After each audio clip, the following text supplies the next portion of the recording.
of them.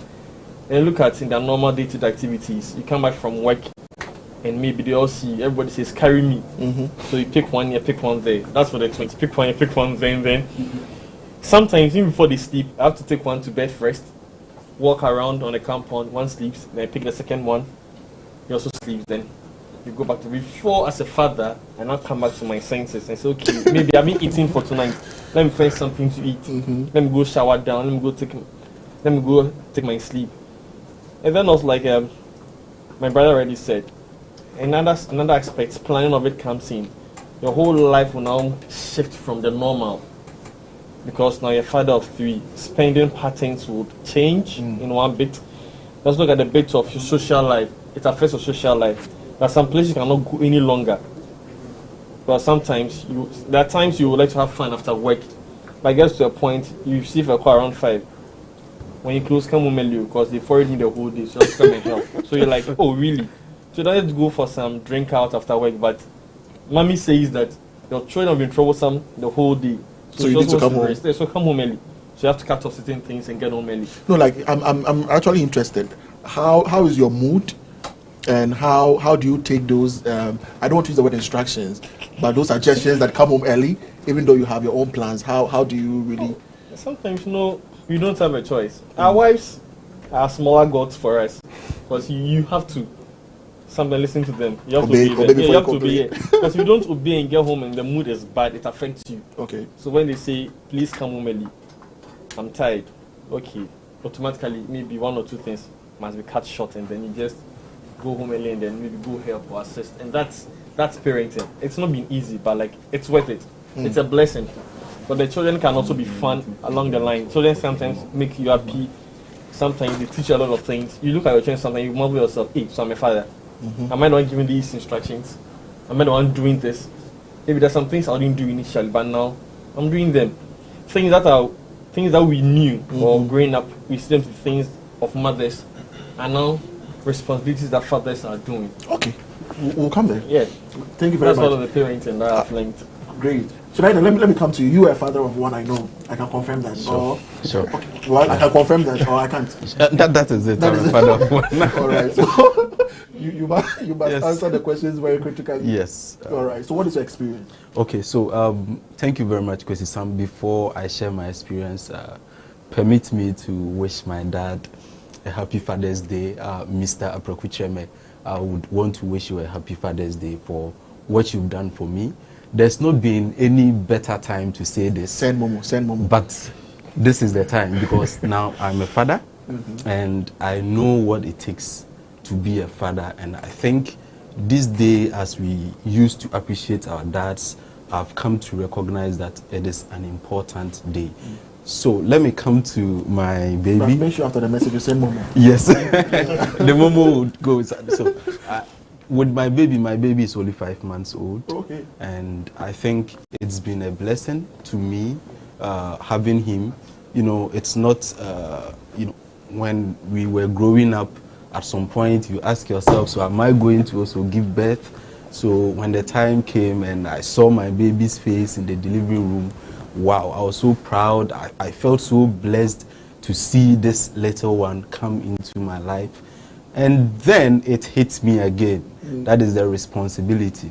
You know, as young as he was, so fragile, they put him in my hand and he was so fragile. Looking at this new being, like, how am I going to nurture this being to become somebody like me? So it came with that responsibility. That some mixed feelings. Yeah, so I had to kind of get my head around it.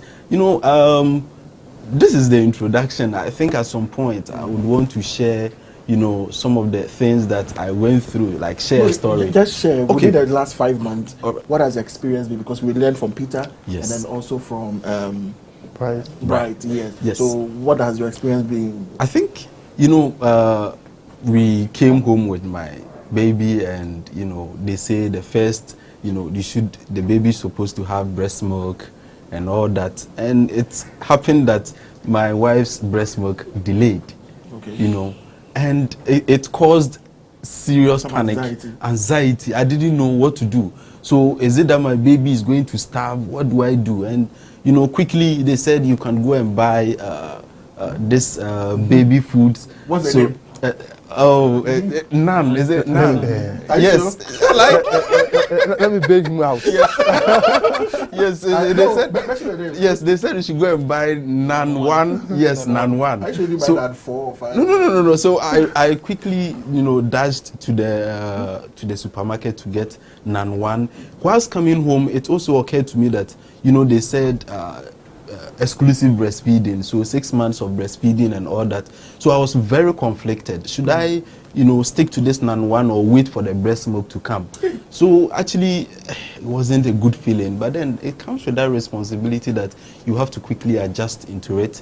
But thanks to God, we got home, and then I went and I saw the baby latching onto the mother's breast, and then she said the breast milk is coming. So we didn't even end up using the Naan 1. So it's been a roller coaster, you know, of course. Absolutely. Just 5 months, and it's been an incredible journey. And I remember how I had to run in the hospital to go and buy cabbage. And the nurse asked me, am I going to prepare steam?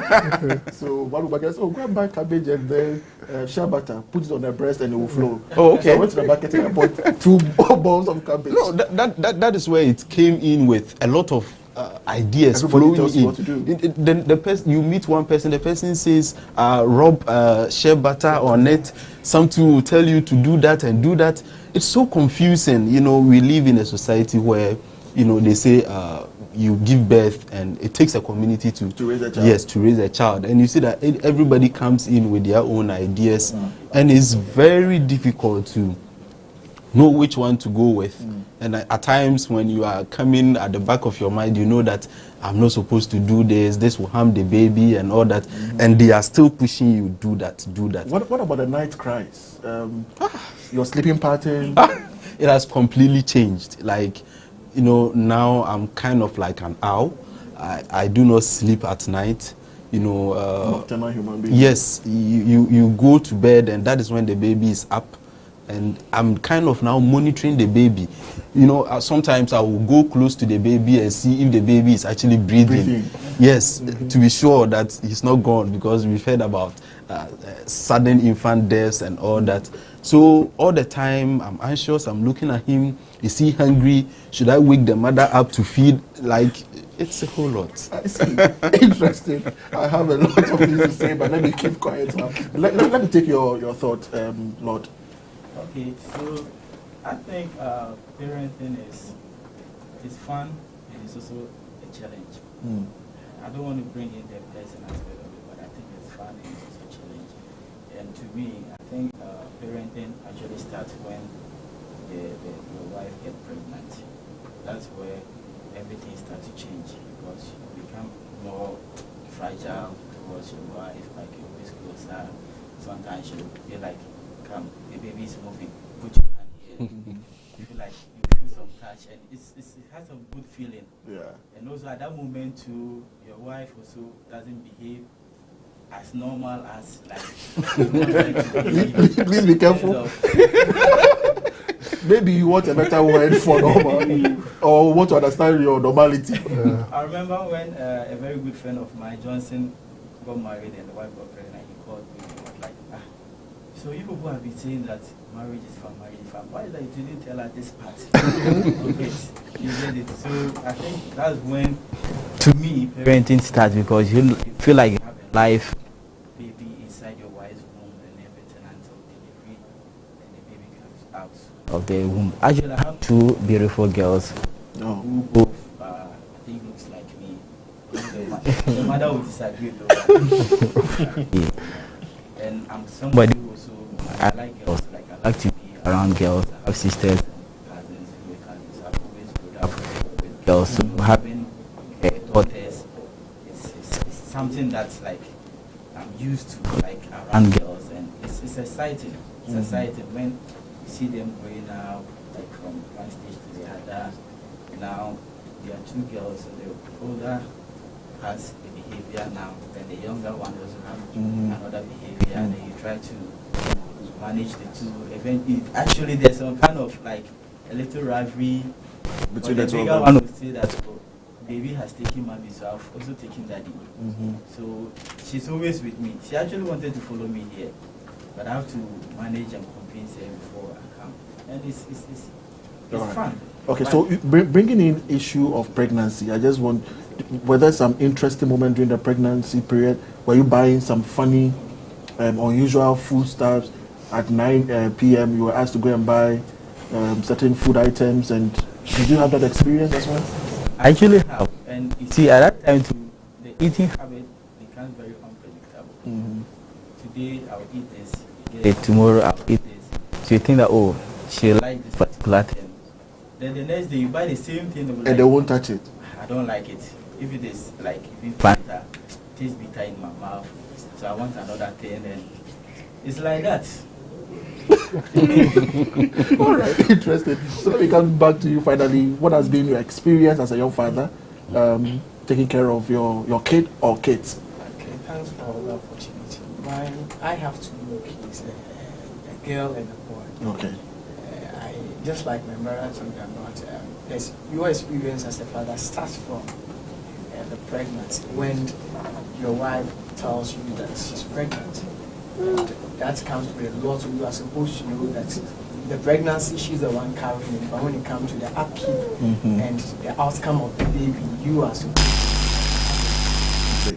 And that was what I realized, that was what I'm supposed to do, and I was so much into that. So I began reading certain things that the WHO and the UNICEF recommended in relation to children. Researchers. So almost at least when I go to work, then I was with the University of Ghana School. Almost every time when I go to work, I try as much as possible to use about 30 minutes to 1 hour to get some information about the pregnancy. So I read some few things about the first trimester antenatal visit, the need for the baby to, the mother to go to antenatal visit during the first trimester, then 4 antenatal visit, the need for you to at least go to antenatal about 4 times before delivery, and a whole lot of things. Then, the birth. I mean, my experience as a father actually started when I have to say it was 6 days. 6 days during the delivery of my daughter. It was hell. Mine was serious, and it was emergency. It was an emergency serious. We didn't know. We went there and were told that we have to do serious. And young fathers out there, this is something that you are supposed to know.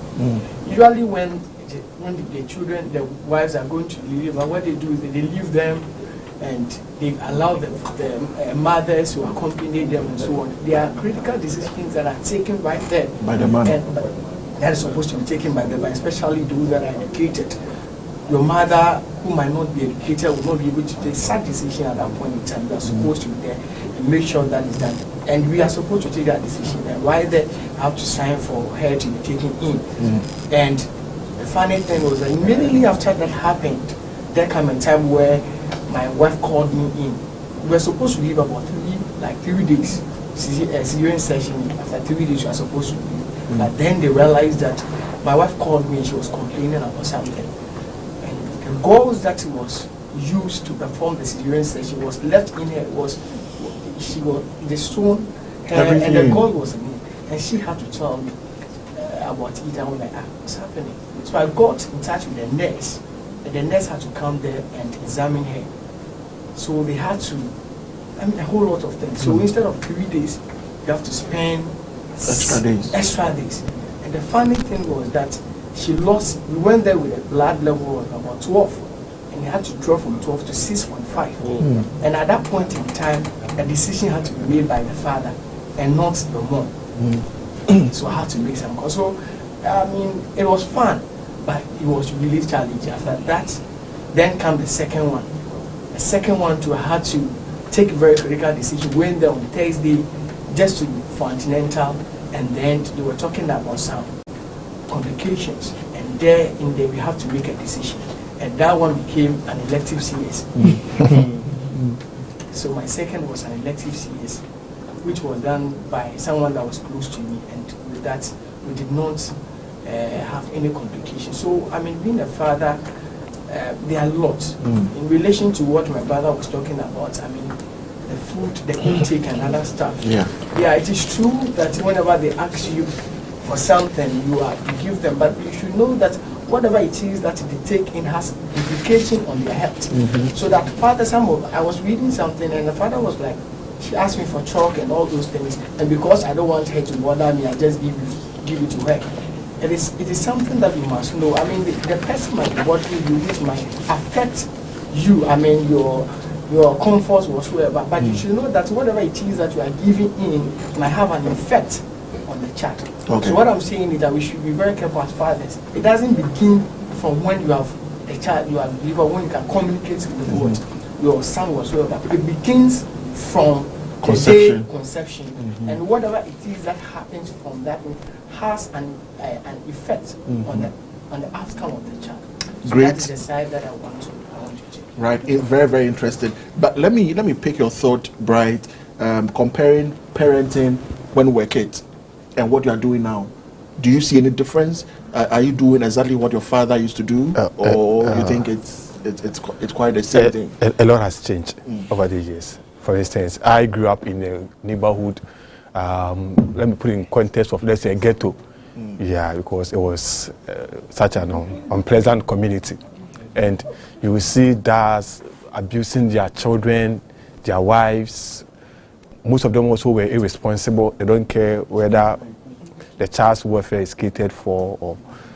But fast forward, if you compare those years to present day, you see a lot has changed. A lot has changed because key roles now. Yes, we are more than even heroes. Let me put it in this context. I did a sacrifice. I remember when my wife was pregnant, I was in Accra. She was in Kumasi. So during the COVID lockdown, so a week before, I went to Kumasi, and she was heavy. I think lockdown was in March. Okay. Then she gave birth in May. I didn't know how to drive, so shame on me. And here, guys, pick me, drop me at 37. I'll pick 2SK and go home, so I'm comfortable. And so I realized that no, she was driving with that heavy bomb. She had to go. So I had to learn driving within 1 month. So at least I could be doing the errands. When she was pregnant, you had to drive to the hospital. But if I compare this, I don't want to belittle my dad. But I don't think my dad would have done that for my mom those days. Okay. Yes, she would have the best would have, order taxi and take care. Yes, so fathers are making a lot of sacrifices these days. Taking care of, now fathers are attending PTA meetings. We are buying food from we are so concerned about our wives and then our kids' welfare. So a lot has changed, and fathers are becoming more responsible. I wouldn't be surprised that a time will come that aside women carrying the pregnancy, we will do much better than them in parenting. Interesting. Yes. Peter, do you have any different thoughts or opinions? I think you said it all. But one thing I add something is I think yes, parenting in Father's Days and now there's been a lot of paradigm shift. Well, we not give it to technological children, so we are parenting with technology on one hand. In that time, I think I wasn't stubborn. I was told you don't need to stretch yourself again to do something or stop something. But now I'm trying back home now, Charlie, right from the stomach. We have technology in them, inbuilt, and they come out. And I think fathering or parenting in a generation, I remember I took my wife to the labor ward myself. So for the first child, I was in the labor ward while she pushed life, and I was encouraging her. My nearly speaking, I nearly fainted. That's the gospel truth. I always say that I don't say that part. I nearly fainted. Because when the baby was coming out, at that point, they said they had to cut for the baby to come. So they cut her, and I was there. I was like, wow. I was being a man. I was trying to maneuver myself, and then when the baby came out, finally, they said they had to sew it with life. Yes, then I realized the room was going around. I said, I'm coming. I walked out of the labor ward and went outside. Came in again. Second time, I really fainted. I was like, okay, first time, it's not easy. So you see, I wanted to know the childbirth process, so I can appreciate the women very well. So, like our brothers have said, initially pregnancy, when the pregnancy comes forth, the things you do, I went through the same thing. So, the day of birth. And I think parenting now, what we are doing now as fathers, I think it's more than maybe what our parents were doing. Because now a lot of things have changed. Like you said, fathers attending PTA meetings. In my days, my father took me to school. I'm doing the same for my kids now. In my days, I don't remember my father carrying me to sleep. but I'm doing that for my kids now. Even the elderly one, at 5 years old, would want you to pamper her when you come back from work. Okay. Would want you to carry her like a baby. Would want you to do a lot of things that maybe in at times you're like, oh come on, it's not necessary. And aside that, too, as technology has impacted on our parenting lifestyle. Now our children want some gadgets. We are giving our children gadgets at an early age for them to learn more. Absolutely. So my 5-year-old child has a tablet. She has tablets. Let me put it that way. Everything about them they want. They can operate televisions more than you yourself. They can pick your phone and go to places, download games, download apps on your phone, and you see sometimes it just needs some parental guidance. So for me, I sit down, I allow them, I give my phone to them. I don't put a password on my phone because of my daughter. Even I put her, she knows it. She does all the things. I just have to guide her and then make sure she's not going wayward on that line. I think in a day is that some things you can't touch. When my father buys anything, go and touch it. The way they will yell at I remember mine. I remember when I was a kid, I tried playing with a deck those times, and I think the cassette got stuck in it. And the way I was scolded, when you see it, don't go near it. But now I can come in the sport things. You come back from work, what happened? I was playing the thing got spoiled. And you're happy? Anyway. What can you do? So we are not, I think in our generation, some of us are not staying on our children like we were being staying on when we were kids. I think that's one thing I'm observing in a modern parenting. Most fathers are now becoming a bit, let me say, more responsible than those days. I know there's still some that in quotes would neglect certain things, but I think the people I meet now, we are more concerned about children. Fathers are more concerned about, even where I sit in the office, most of us fathers there are always concerned about children. We don't leave things for our mothers to do, no. We don't leave things for our wives, don't put it that way. In decision, like it's in decision, we take it. Okay, schooling, what school should she attend? Or what school should he attend? Maybe I think I want this school because AB series. I take decision there and then it's implemented. And I think sometimes in the past, most of the decisions were taken by our moms. Our mom was like, let's take him to this school, let's take her to this school. But now most of the things, fathers are doing it. Okay. And that's a plus to us. We are doing well. Great. The fathers are saying they are doing well. I'm sure your father is listening, and you will determine whether they are doing well. But Stan, let me ask you, would you want to repeat the same parenting style of your father? Or are there things that you think your father did and you can point out that A, B, C, I'm not going to repeat them? Okay, so I think my dad did what was best for their time. Okay. And society has changed since my 30 years of existence, so it's how the society is changing. That is how parenting is also changing. Those times, my dad, we lived in a compound house. We had family members around. I remember living in a house with my mom. We had my grandmother in the same house. My father's sister was in the same house. Day to day had, so my cousins were also there.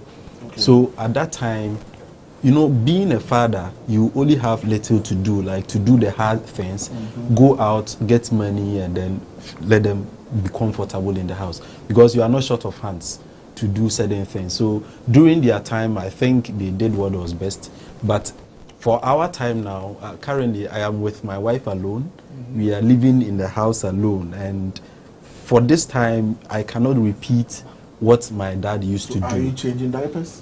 Yes, so I'm currently changing diapers. We are kind of running in between roles. When my wife goes to the washroom to probably, bath the baby, I'll have to dash to the kitchen to do something. When she does that, I'll have to do that. So it's kind of, this is the real co-parenting. We'll have Mrs. Ankuma on the show to confirm. Yes, what I'm saying. Whether you are changing diapers, you are cooking. I think later in the day it will show. We will have that diaper contest. Yeah, exactly. Yeah, that will really show. I'm going to actually, yes, I'm really going to show that skills over there. But you see, that is our time, and for our time, you cannot say that typically you are going out to work. My wife works at work, so she goes in the morning, the same time that I have to go, come to the office. She also goes to work. And we all come back in the evening. And when we come, you cannot say, I've gone out to bring bread and butter, so I'm just coming to sit in the couch and then watch television. No, because she's holding the baby, she has to bathe the baby, she has to breastfeed.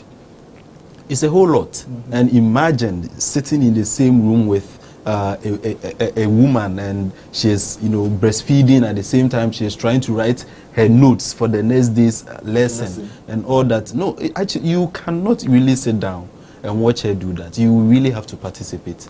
So that is how I see it, how it has changed. But I don't know about fathers who are still living in those exactly, because I know there are fathers who are living in such environments, and I don't know how it's. So Lord, let me come to you. In the days of the old, when the baby poo-poos, the father would say, "Araba, come for your child, come for your daughter. Are you changing diapers? What are you doing differently?" Honestly speaking, I'm not changing diapers. Especially when the child poo-poo, like. It's something that I can do everything, but that particular thing, I can't stand it. So what will happen if you are with your baby alone for a day? Okay, so where I stay, the next house is my uncle's house. We live there with the wife and the family. So in such circumstances, I just go. So come and do that for me. Yes. So if your uncle's wife is not there. I don't know, but then I strategically move closer to the just for diaper change. Yeah, it's something that, especially when the kid poop, I don't know how to use the wipe to clean it, and I can't stand it, honestly speaking. But with it, we and other things, I can do it. And I prefer the diaper, the pull-up. And I prefer that one. That one is easy. But the one that you have to... You have to tie. You have to tie, put something here. It's a challenge. It's a challenge. All right, please, we are sorry that we are laughing. But let me pick your thoughts. Are you doing something different, or are you doing the same thing? Comparing what I am doing now to what my father Your father, yes. I don't have a basis for that comparison because I was raised by a single mom. Okay. I lost that when I was just 8 months. So I can only talk about what I knew happened between some people that are close to me and their fathers and what I'm doing now. And I can see, you can't say clearly that absolutely everything that happens now is different from what happens overseas. But there are certain things that used to happen then that is still happening. There are certain fathers that are still not doing what we are doing currently. So, but generally we can see that fathers now are doing better than they used to do. Practically myself, I didn't get that, and so I vowed to make sure that what it is that I haven't been able to obtain from my dad, I'll try my best to do it for my kids. Myself, I'm very much into kids. Church and other stuff, into kids. Immediately after my first degree, I found myself teaching in a Montessori school where it was in grade 1, grade 1, grade 2, and grade 3. So working with kids is not something that is new to me. So with my kids, I try my best. Taking them to school, make sure that not the mom, but me have to take them to school. Make sure that I'm the one whose name will be there, not my wife.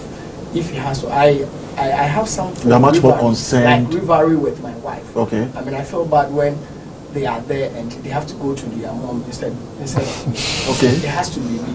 When I'm moving out and my little boy is crying, it is fun. I find some joy, pride and joy. Some joy associated with me knowing that my son is crying.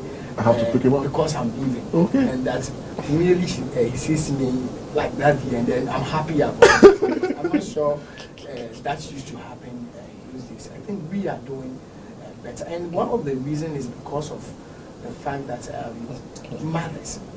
mothers and the role of mothers and fathers have changed. Now, a mother is working and the father is just working. Like Snyder said, your wife is educated, you're equally educated.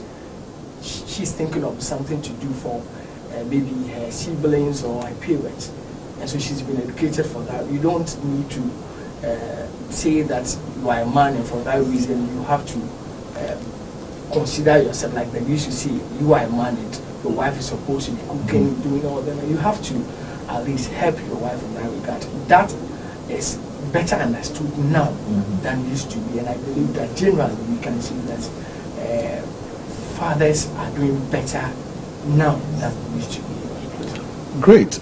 Peter, you were saying it's true, but let me play the devil's advocate a bit. In fact, I've been hearing the good things, but I know there are things that you guys are hiding under your sleeve because your wives are watching. What are some of the most annoying moments that you wish you never had a child? There are times where I say to my wife, one is enough. We won't go again. One is enough. Because there are certain moments where you think you've done all your best, you've gone too far as far as you can as a man. Peter, you have some experiences. Of course. Your wife is watching. Oh, she's watching, I'm sure. I'm sure she's watching. Just last week, for instance, I had to go for a funeral at Cape Coast. And normally when we have travel opportunities like this, it's fun for us. You go out and then go and enjoy ourselves in court. So last week you have to travel and then you have 3 kids. I was like, let me take them to my mom. My mom was like, I have a party to go on Saturday or Sunday to have and that's somewhere going. So study there, I can't take care of them. My wife was a bit moody. I'm like, this thing, before you have kids, if you're going somewhere, you just sit in the car, we drive around, have fun. And now kids, sometimes if you want to go somewhere with your wife, the question is, what will we do to the children? Who will take care of them for us? So in a way, sometimes it's like, the things I would love to do ordinarily, because of the children, I cannot do them. But when both of us have to be at a place for fun, like vacation outside, what happens to the children? If there's no one to cater for them, cancel that dream. Okay, and at times, like, there are times you want to sleep, you work in a bank, you are tired. At times you want to sleep, and then the children say, no, don't let you sleep. Even during the day, some just want to have a short nap. You be there and you pick something, come and smash your head with it. You wake up automatically from bed. I'm like, childbirth is good, but sometimes sometimes you are like, I wish I was single, or I was not a child now, so I can enjoy certain things. But well, as I said, it's a blessing in disguise. So you've gotten there, you have to still go ahead with it. At times things are not pleasant. The children, my twins, for instance, they are very problematic. They shouldn't say that word, but I have to be honest, it can be troublesome. There are times, recently I was in office, they sent me a video. They've picked their SMA, they've spelled on the floor and and they're all, eating it. Yeah, they don't know what goes into buying it. But they say they're having fun. I'm like, these children. Sometimes cocoa butter, they can spill the whole thing on the floor, sit in it. It's not as though you're not giving them the care. But it's fun. It's to them. Yeah, it's fun for them. So you must enjoy it. And you're, Charlie, troublesome. Okay. They cry at ungodly hours sometimes, just for no reason. The lady, for instance, would be like, carry me for no reason. She will cry for no reason. You are tired. Once you wake up at the middle of the night and just start crying, daddy, nothing. Just want you to carry it. Maybe something, just put it on your chest and sleep with it. I'm like, I'm tired. I can't even sleep enough. But you see, as you said, it's our time now. The things you are doing that maybe previously wouldn't do. So these are challenges we face. And my wife knows that very well. So I just sacrifice 1 or 2 things. Okay. Just to be with them. All right. Let me pick your thoughts, Lord. What do you think? Okay, so I usually hear from other people that when my wife gave birth, she spent like a year or 6 months with her mother before she came home. And I always wish I had that thing. For me, right from birth, it's always been with me. Simply because I want that space so that I can lie on my bed and enjoy my sleep. And I'm not getting it anymore. Buy another bed.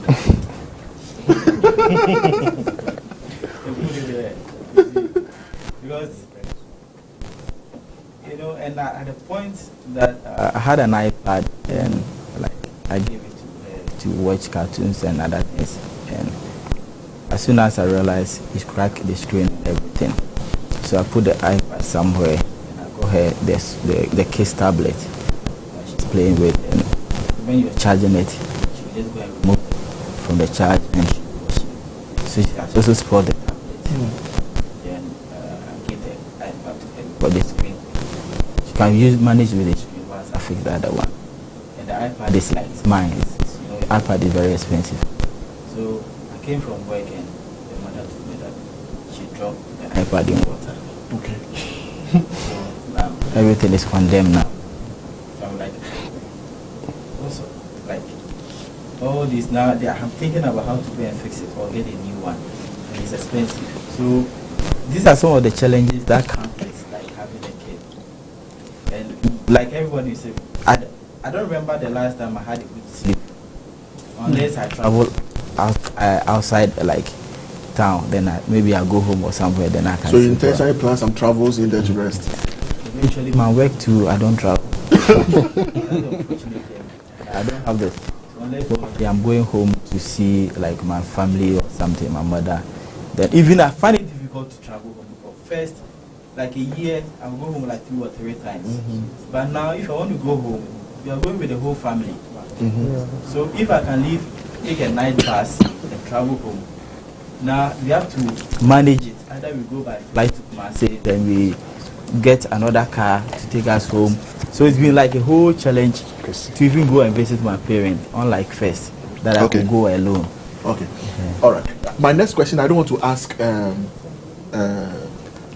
Francis because I know the answer, but let me ask you: if you and your wife move separate ways, where do you think your child will? Who do you think your child will follow? As it stands, she'll go with the mom. She'll go with the mom. Yeah. Peter? If it's my girl, she'll go with me. And your boy? Or your okay? You have 2 girls. So I have 2 girls, 1 boy. For the first girl, she will follow me. The twins, the boy will follow me. And the girl? The girl might follow the mom. Okay. So I have to. All right. Should I then? My boy, he will follow the mom. All right. Who? Okay, so with my first daughter, I know the first daughter will follow me, but the second one, I don't know, because she's I think she's enjoying both. 8 months now. So okay. I don't know. I'm not too sure of her preference, but as for the first one, I can confidently say that she'll follow me. All right. Francis? The two will follow their home. Both of them. The first one is just around a year, just a year. Okay. So for that I can't tell. You can tell. Follow the mom. All right. So finally, before we have a nurturing care game, but before we do that, we want to give the opportunity to share some few messages with your fathers.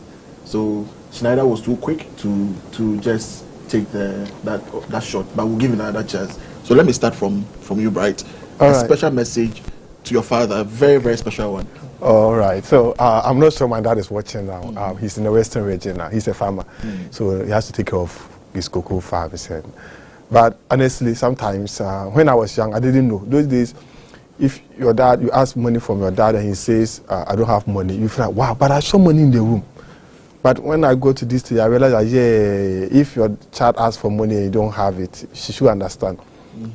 I know he's sacrificed a lot. Looking at his work, his earnings, and where we are 4 boys, he's taking all of us through.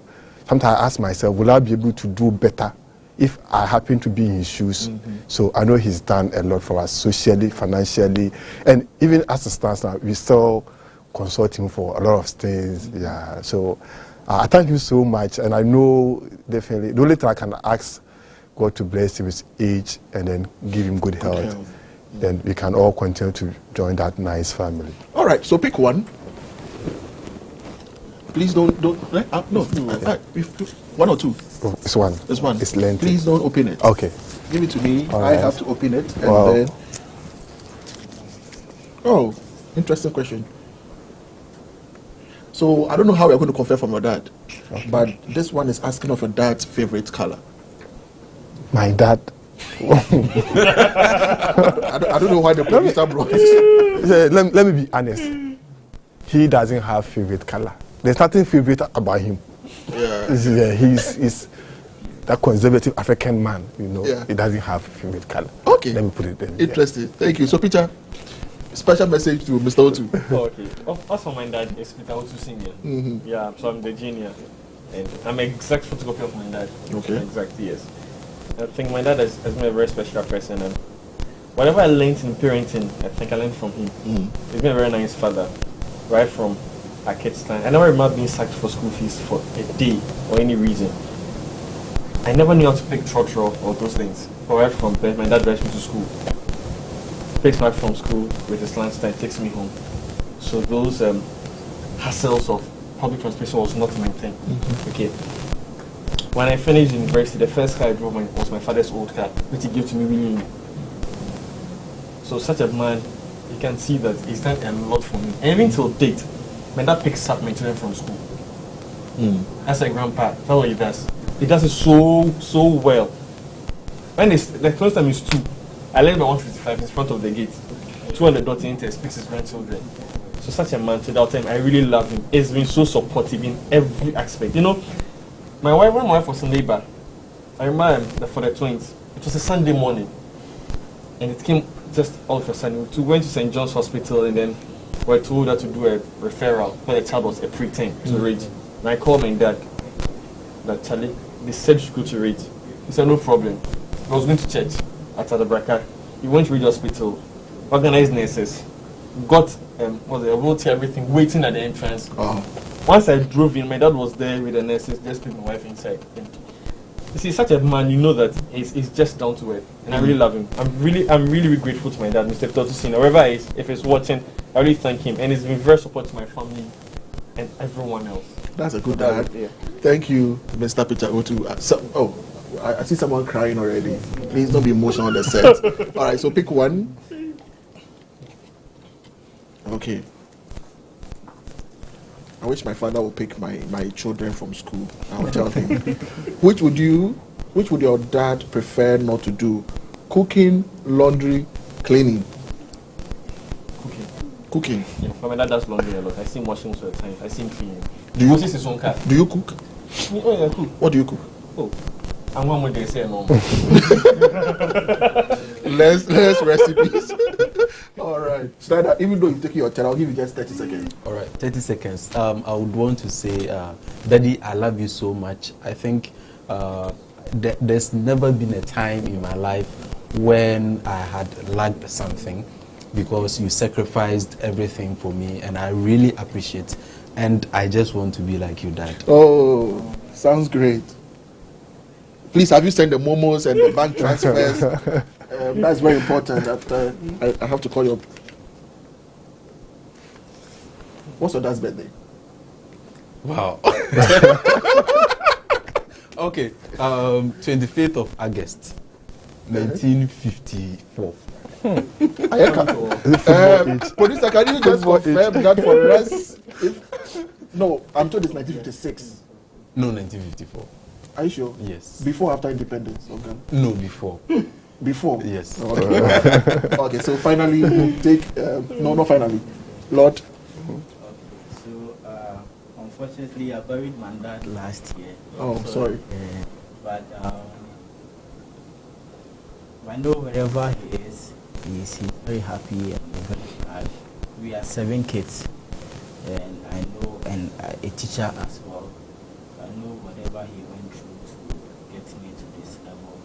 And me in particular, he has always been proud of me, and he has always taken a key interest in my academic life, such that when I was in primary school, he made an investment, and he said that this is what he's going to use to pay my university fees. And eventually he used that same investment to pay my university school fees from first grade to master's level until I finished school. And I remember I was even there one morning. He called me that I should do well and get a PhD before he dies and everything, and he's still, of course. So I say thank you to him a lot, because he saw the vision. He had a vision that I was going to be good academically, and he also made the necessary investment to sponsor that as well. And he has always been like he's my, I would say, my #1 fan, because he's always the first person to break the news about my results, my BC results, WASI results,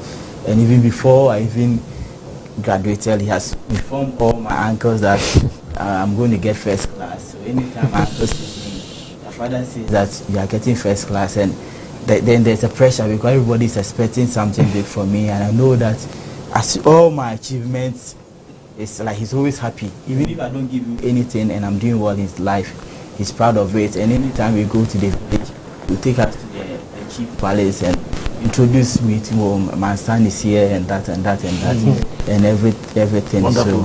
So, all right. I know when I give you the opportunity, you write a book, but please pick one. and we'll bring this session to a close.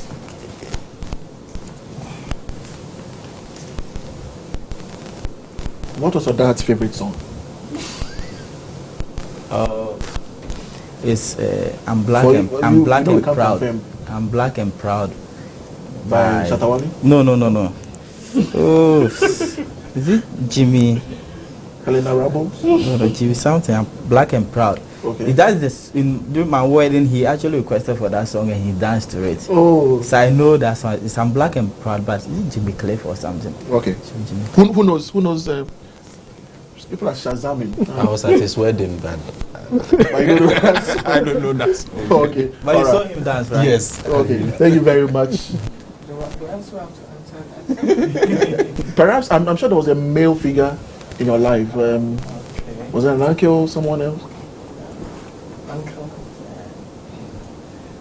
Such a question is very difficult For me to you. answer. All right. It makes it a little more emotional. Emotional. Because I've never had anything Like that. like that. Okay. All right. Thank you very much. But we'll still have to pick.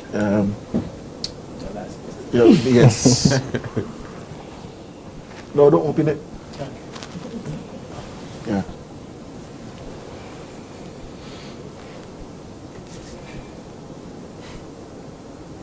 Okay. So we can't ask this question. Yes. Yes. So I what can we answer thank you- for him. How do you answer? All right. So I want to say thank you very much, gentlemen, for sharing your experiences. You realize that this conversation, we didn't actually go into the hard things men do because everybody knows it, paying the bills and all others. But our core aim is to find out whether men are playing that key role in responsive caregiving of their children at home. That is very important because we believe that that really propels the child's development and ensures that the child has the right ingredients, okay, to grow into a responsible adult. So thank you for sharing the most emotional things that your wives may not even know about. We appreciate that a lot, and we wish that you could keep on doing what you are doing and inspire other young fathers. And I'm sure after this interview, people will change their act, will change their thought about parenting as fathers, and that is very much important. So thank you for joining us. This show is brought to you by the Early Childhood Network Ghana, and then also Mothers to Mothers M2M in Ghana and the Africa Early Childhood Network. Thank you. We'll move to the next session. But before we do that, we'll just take a short break, and when we return, the next session continues.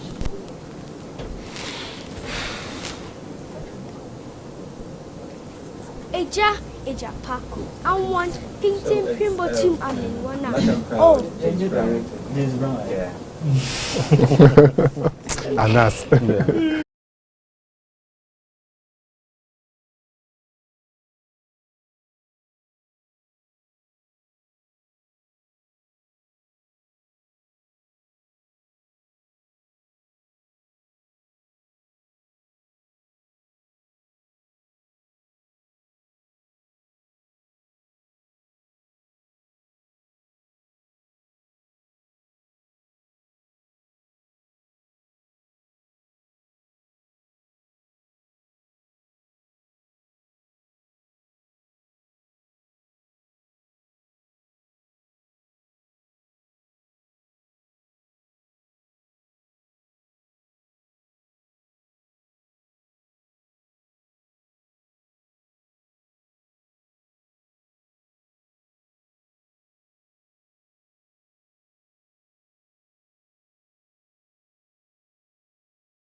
Eja pa.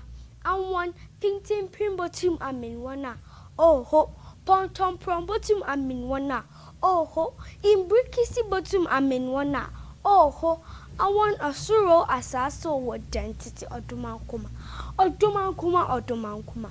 I want where you put yay.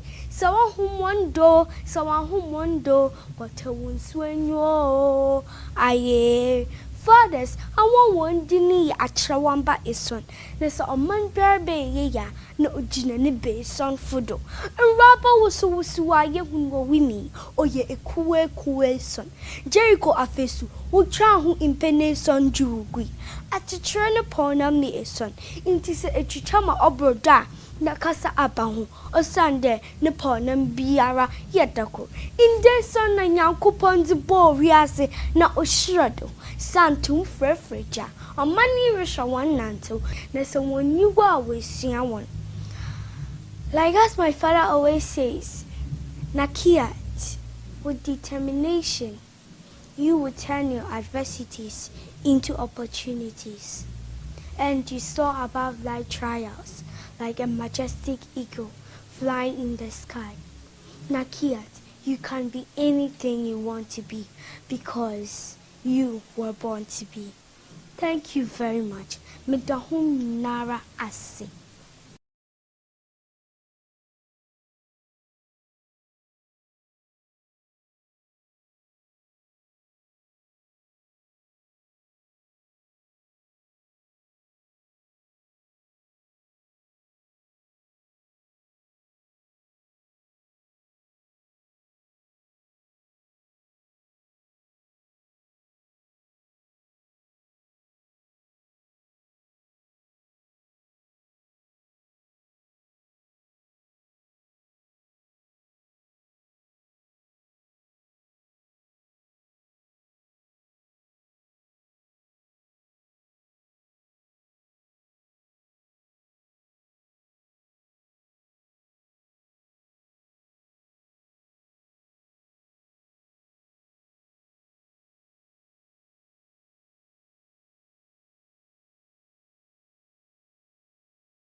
Hello there, my name is Ajiman Ochodakwe, and on behalf of the Early Childhood Network Ghana, we're on the street to interact with people with regards to their fathers. We want to find out from them the role of fathers in child upbringing and also what special thing their father did for them when they were infants. And finally, a special moment they could share with us about with their fathers while they were children. So don't go anywhere. We'll talk to some people and they will tell us what their view is about their father on this Father's Day program. Don't go anywhere.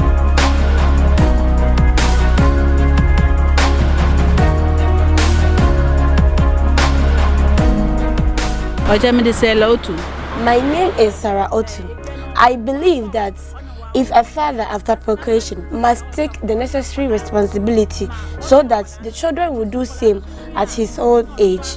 However, many fathers of today are fond of denying the responsibility of taking care of their children, leaving the whole responsibility to the mother. I personally do not have any good experience of a loving father, so I can't share any good memory.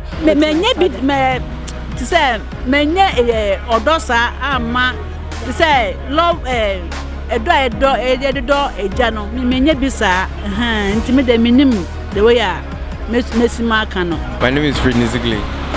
Their role is to help their children become good and they'll treat them well and let them become rich in future too. The one thing I can use to remember my dad is he pays my school fees a lot. Even I don't Like I don't get bothered in something like in school. Yeah, he always helps me in school when something is so yeah. You know, once I was a stubborn child, and he always lashes me. Like I don't really listen, so yeah, he always canes me. Yeah, I'm a good boy. He still loves me. Yeah, I'm a good boy. Dad, I love you out there. You know, shout out to Fred, John Zigley. I know you love me so much, and I love you so much. God bless you. Well, actually, for my part, I think that every father needs to love his child accordingly. There should not be a separation among them. Because most fathers out there, they really love others, that's their kids. They bring separation between them and those stuff. So I think that, from my point of view, I think that every father should bring his child closer to him and love him the way that the child deserves. That's what I can say. Let me say that for my dad, he has been a very great father to me, and I always pray for him though.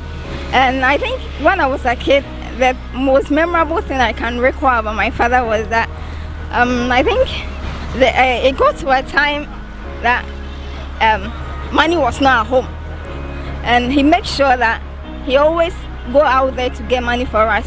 And although his work was not that good, but he always makes sure that he can cater for us and give us what we want, for us not going out there to be begging for money. Well, I would like to say thank you to my dad, and God bless him, and God should grant him the agents that he needs, so that we be able to take care of him the way he wants us to do. My name is Goswe Vanderpoy. Oh, as we all know, one role a father play in our lives is to cater for our upbringings and to see us in a higher height. That is one role that I think fathers always played in our upbringings. One of the special moments that I shared with my dad when he was alive was one very Sunday.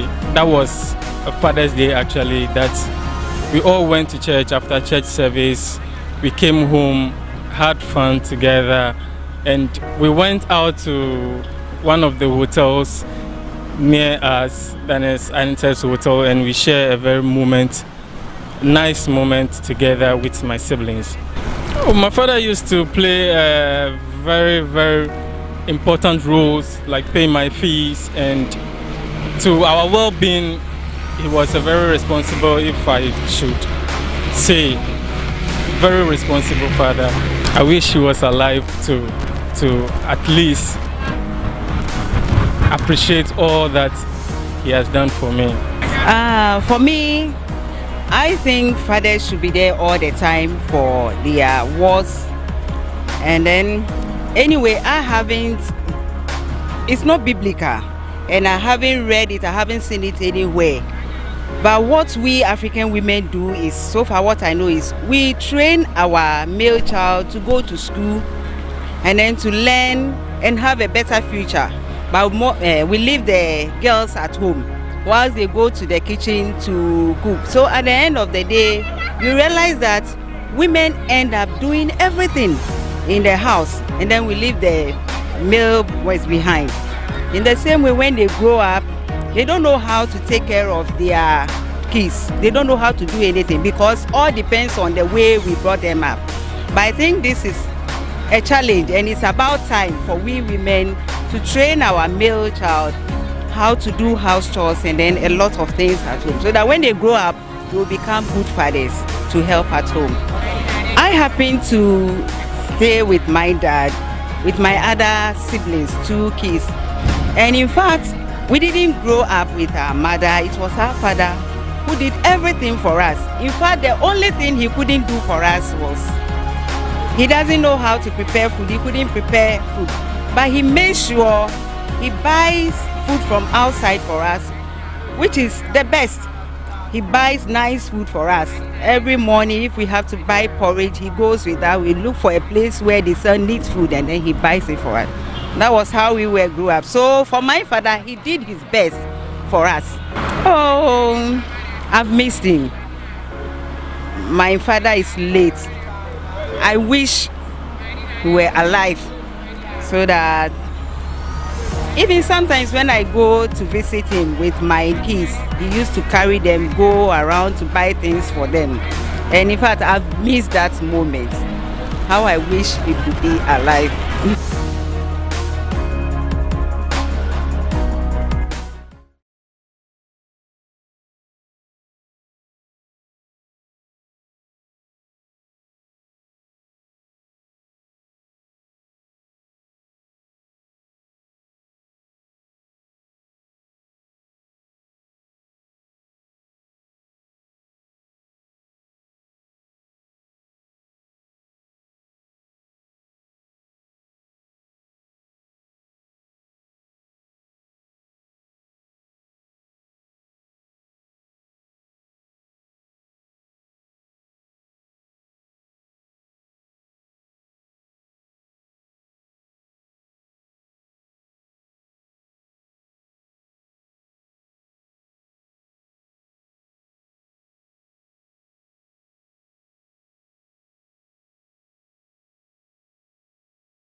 So, and brought to you by the Early Childhood Network Ghana, Mothers to Mothers, and the African Childhood Education Network, African. And we're glad to bring you back. You know, we're having a series of discussions earlier, and Kwesi, you were the one with them with the moderation order.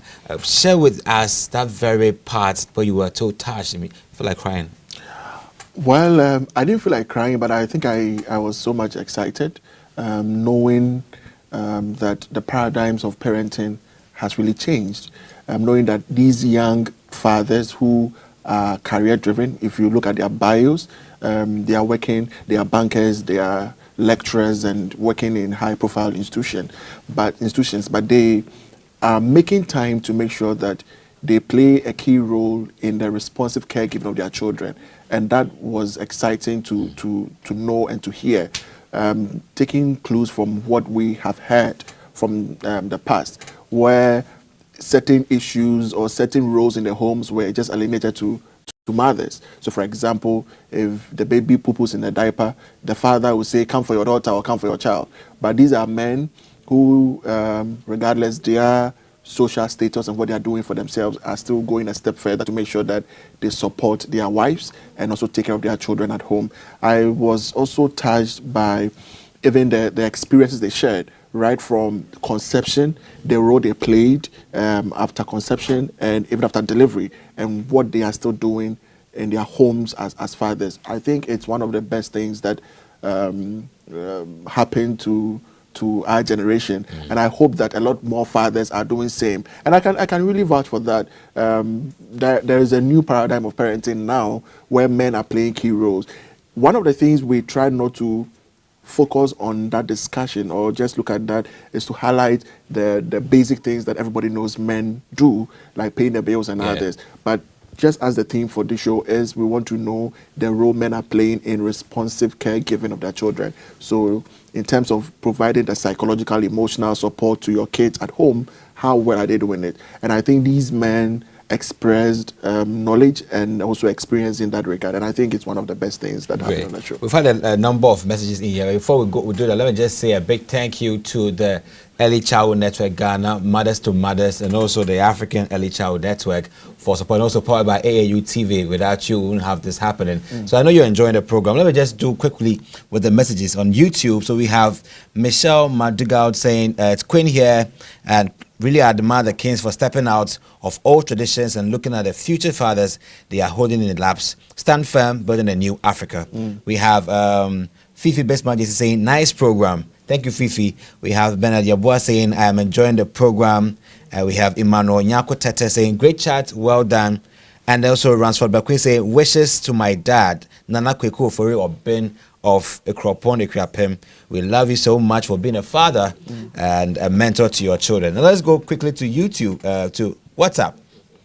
So we have this from Dr. Jonathan Nyano. Says, I wish my dad, Pastor Benjamin Edward Nyano, a happy Father's Day. May the Almighty God bless him and grant him all the wishes. Thank you so much, Jonathan, for your wish. Your dad appreciate. We have Eric Jan Abuaji saying, to Superintendent Kingsley Abuaji of the Ghana Police Service, Legon, Salome, Eric, and Martin wish you a very happy Father's Day. Sorry. Then we also have this from Michael.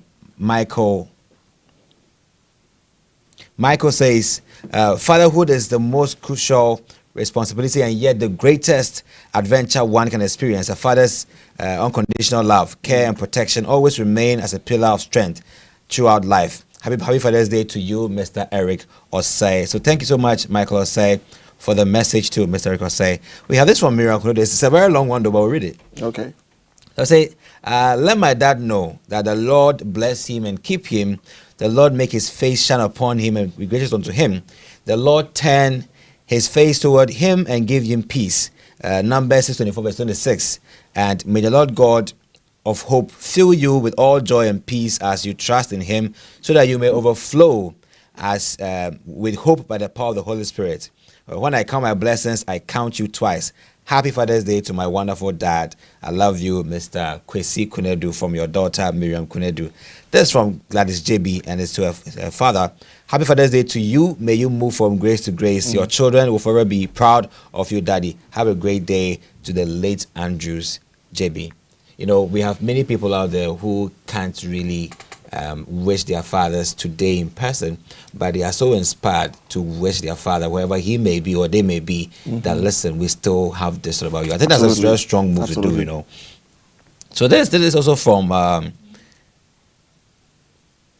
let's go straight to Jennifer Kofi in Takrade. She says, a father's love is unconditional. He loves, cares, and struggles hard to make days better and brighter. Everything he does for us is what only a superhero can do. Happy Father's Day, Elder Emmanuel Aya Kofi, from Jennifer Kofi, Rachel Kofi, Oluntu Kofi, Seth Kofi, and his lovely wife. And also, send one to us. I mean, potential Father's Day to us. Okay, so let's now go to so we have more messages coming. All right, so I think I have one here coming from Augustine Amakwano. Sure. And he is wishing his father, Mr.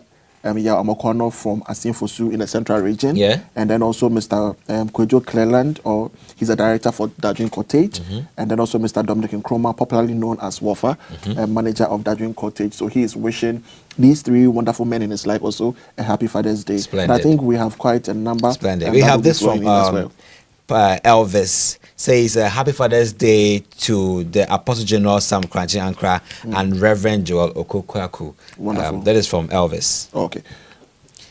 We also have this from Margaret. Say happy Father's Day to my husband, Mr. Edward Fianco Echi, and to my big brother and boss, IMD elect, the Church of Pentecost, Apostle Emmanuel Ajiman Bekom, Hacho area Deacon Elder Peter Kwesi Tepe. This is from your daughter, Margaret Fianco Enchi. And also from Solomon, says, Don't Purchase would like to wish Mr. John Ohene Owusu a special Father's Day and tell him that he is 1 in a million. That's amazing. And also from Kwame Edu Amwa, says, this is Kwame Edu to Mr. Samuel Amwa of Happy Home Tiles and Decor Koforidua. Thank you for your encouragement, for your love and support. I am so fortunate to have a dad like you. That's splendid. Great. So we'll move straight into the next segment, and we are privileged to have a neonatologist from Kenya, and he is really going to take us through another segment of our discussion. Ajima, one of the things that we need not to underestimate is that nurturing care framework projects the role of fathers in the responsive care framework. Sure. So we need to make sure that at least as fathers, we play a key role in our homes, we play a key role in society. I believe that, and I hold this in high esteem, that when you are fathering the next generation. You are not just fathering your own children. So my father passed on his nurturance he received from his parent to us. And by extension, we are also doing the same to our kids. Sure. And so we need to be conscious of the fact that we are playing a key role in the next generation. So whatever you want to see in the next generation, it starts from today. Sure. So even if you are not married, I know you envisage how you want to take care of your kids and how you want your kids to be. Exactly. And I think that this is where the road begins. Exactly. But we have this man who is really going to share with us responsive caregiving and its effect on children's developmental outcomes, especially with their health outcomes. So if a father is present emotionally, psychologically, physically, does it really play a role in a child's development? Interesting. And so to help us go into that discussion, we have Dr. Brian Mogo. He's a lecturer. He's also a neonatologist, School of Medicine, Department of Pediatrics and Child Health, University of Nairobi, Kenya. He is joining us via Zoom. And so, Doc, Brian, if you can hear me, welcome to the Father's Day show brought to you by ECNG, M2M, and Afghan. Thank you so much, Kwesi. I can hear you quite well from my end. I can hear you. Doc, can you repeat? We couldn't hear you well. No problem. Thank you so much, Kwesi. I'm glad to be at this show, and happy Father's Day to you. All right, thank you very much, and happy Father's Day to you as well. I believe you had the opportunity to listen to the young fathers who shared their experiences on the show earlier. What do you make of their experience as young parents or as young fathers? Yeah, I was quite impressed by what I heard there, and joining in that discussion and listening to all participants talking about the experiences. It basically shows us what is exactly happening at the moment in terms of fatherhood. We are moving away from this. There's a bit of an echo from your end.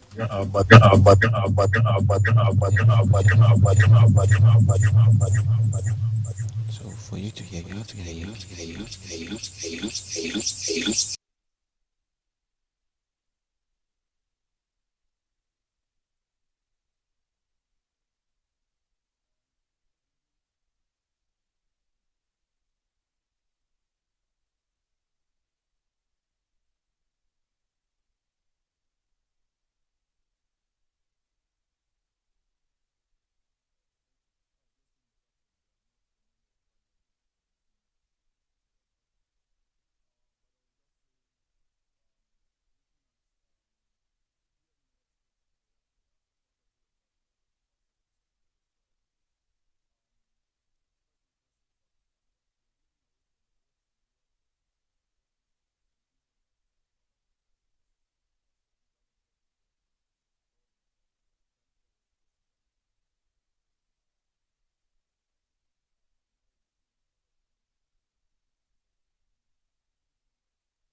So, Doctor, to share with us what exactly you think the health outcomes when a father is really present at home, playing that key role in providing responsive caregiving to their children. What exactly are some of the health outcomes or development outcomes as well?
Quite early. Health-seeking behaviors for the family is shaped by the father, especially if the father is actually very takes health very seriously. You get the family follow suit. Now, with fathers being part of the birth process since pregnancy, you end up with less episodes of child abuse. Child abuse has become a very big thing, and you can actually see in news nearly every day. A child has been abused here, a child has been abused there. And these are relics of the past. We need to move away from that. And fathers, if are involved in care of the child early on, starting from pregnancy to birth and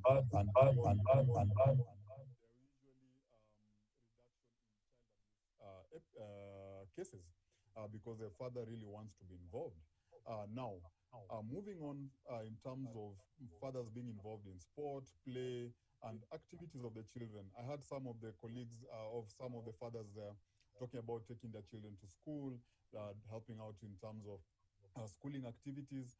Those are very essential components. If you're a father, you actually know, you always see what your child does. Really, especially the boy child, they really emulate and copy exactly what you're doing. So if you're having you're responsible, you're not smoking in the house, you're not drinking in front of your children are bound not to actually have these activities later on in life. But if you're doing those things in the house, or you're exposing your child to issues of drug abuse or taking of alcohol, smoking, if you're abusing your wife, all your children will be able to pick these mannerisms, and this will be able to be actually propagated to the next generation. And here we're looking at a child who will actually be mentally abused at this point in time and end up with mental problems and psychiatric issues later on in life. So how the father plays, the role of the father is very important. And it actually has to be correct fatherhood done properly, so that you can shape your children to be able to be better people in societies later on. As you move on to adolescence, that's the most difficult point in lives for most of these children. As they become adolescents, they're trying to figure out what exactly is going on in their lives. And a father figure being at that point in time can be able to shape, girls tend to gravitate towards the fathers, and they're more open with their fathers. And as even sons, maybe if they're brought up quite well, they'll be able to pick up their father's habits much earlier on, and this will be able to shape the adolescent period.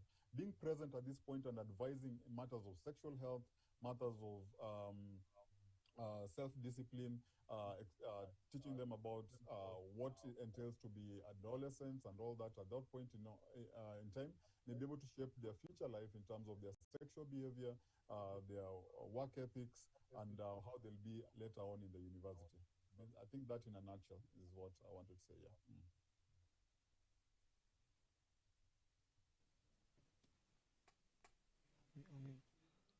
So, Doc, we've had some parents who scream at their children because they think that to discipline them, you have to be that manly figure, strong father, sort of a thing. So keep quiet, shut up, go and sleep.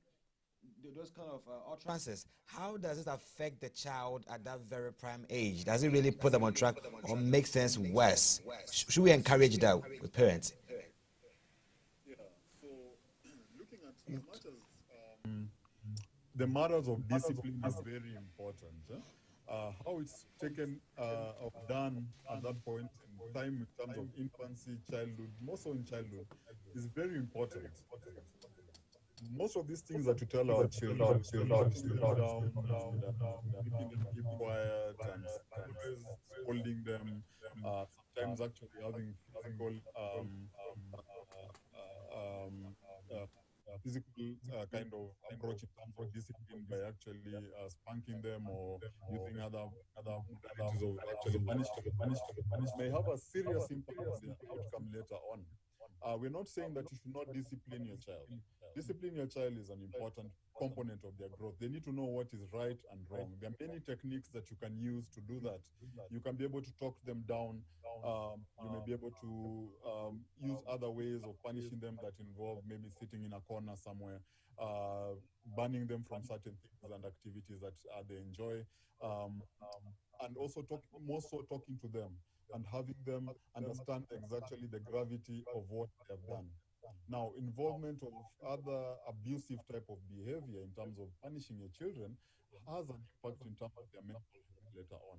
These children will be withdrawn. Let's agree on that. They will be withdrawn in life. They will not be confident. You're going to take away that away from them. And they'll start having issues in terms of depression, if it's there, or having personality disorders that can be quite disruptive. And that's how you end up with children who probably will end up with committing certain crimes, involvement in drugs. They will be abusing that drugs and ending up in jail. They will be rebellious later on in life and participate in crime.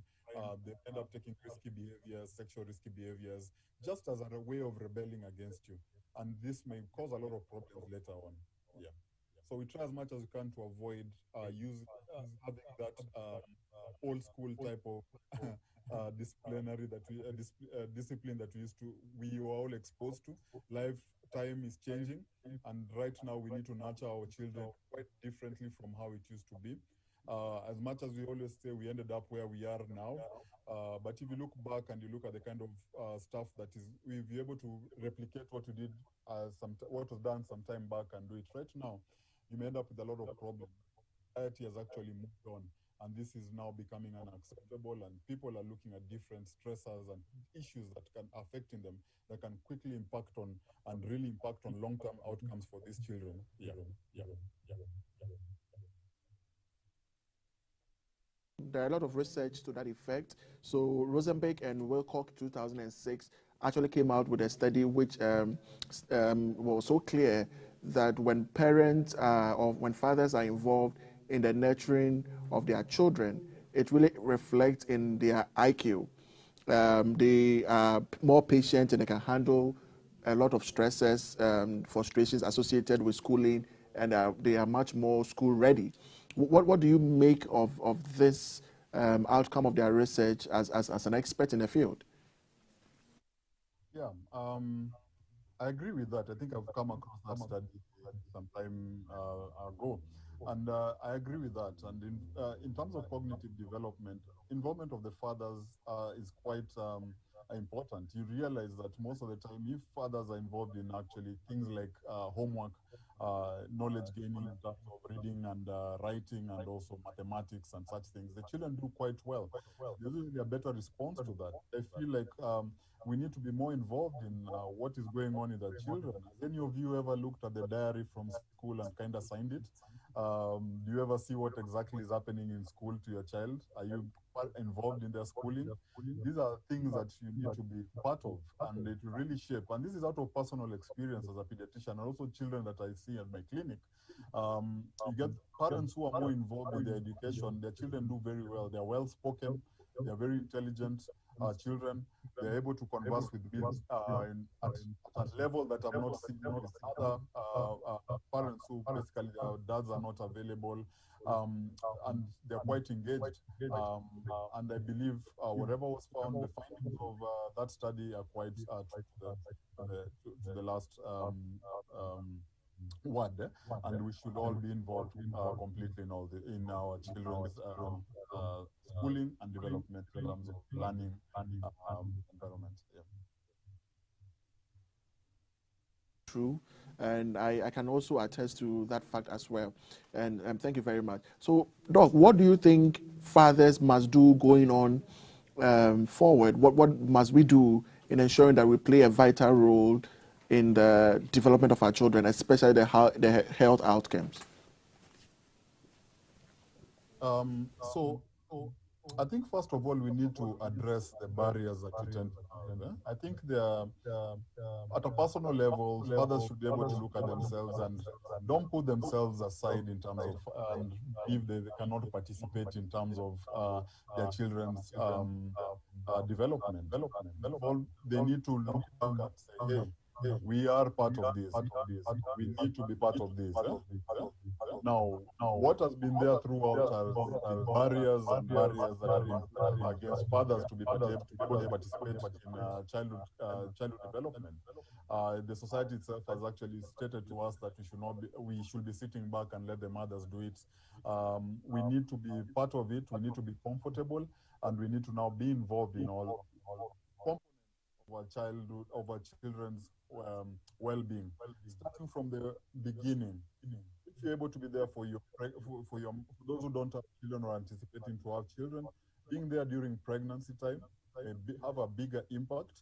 Right now, some parents and my children who are in the hospital, some parents look like I'm seeing their mothers on their own. The fathers have disappeared. The mother is actually quite depressed. You being part of that kind of environment as a father will actually be able to alleviate the mothers from having postpartum depression, which has an impact on their children. The follow-ups in the clinic, this will having yourself engaged in what the children are going through in the clinics, the first 1 year or 2 years when they're going for growth and monitoring, being there, even if it's not being there, having an understanding of what exactly is happening at that point in time. You as a father, you should be able to guide, be able to say, hey, have the immunizations been done? Has the baby gone for growth and monitoring? Cheering, being a part of the cheering squad for your wife and your child when they actually add weight, when they get the vaccination, when they go to the hospital for sick, when they are sick and they are going on to the gone to the casualty or the emergency department. The presence of the father is very important because I always see mothers coming into the emergency room and the dad is not available. It's usually heartbreaking for the mother because they cannot be able to cope. You being there will be able to help the mothers cope, and also at the end of the day, your children will be able to know your presence there. At this point, the baby wants a lot of that. Even if they're being admitted in the ward, you need to be there as a father. As you move in terms of their education, they are learning. I think away from saying these are mother's tasks. You're the one who takes care of school. Take time, be there, create a timetable, create a schedule on who's gonna take that child to school. The other day, I missed taking my child for probably a month from taking my child to school. The first thing he asks is, "Why are you not taking me to school, Dad? What has happened? Are you so busy? Are you not available?" But the time I looked at that and I realized that my child is growing. He's a 6-year-old now, a young man, and is trying as much as he can to gain a lot from me as the father. So my absence, which was at this point for like a month because I had to travel, I was busy and I needed to move in and out of the house, and I couldn't really had time to take my child to school. He really could see that I'm actually distancing myself from him. And he asked that question. So that day I decided, you know what, I'm going to just stop everything, pick up my vehicle, go to school and pick him up. We went and spent time with him, actually in the parking lot, sat there, discussed a lot, and up to today, this is 1 month later, he's still talking about that and actually saying, wow, that was a wonderful experience for him. He's now looks more confident, the bonding with me is back again, but just a short period away from your child can actually make them lose that personal touch or that touch of their father, and this can have an impact on them. So be present in all matters. You know they're going to go into adolescence. What are you ready for adolescence? You should be able to prepare yourself. Those hard talks that you need to talk about in terms of sexual development, nurturing of your son, nurturing of your daughter, where do you come in? You need to be able to be ready for those questions and answer them.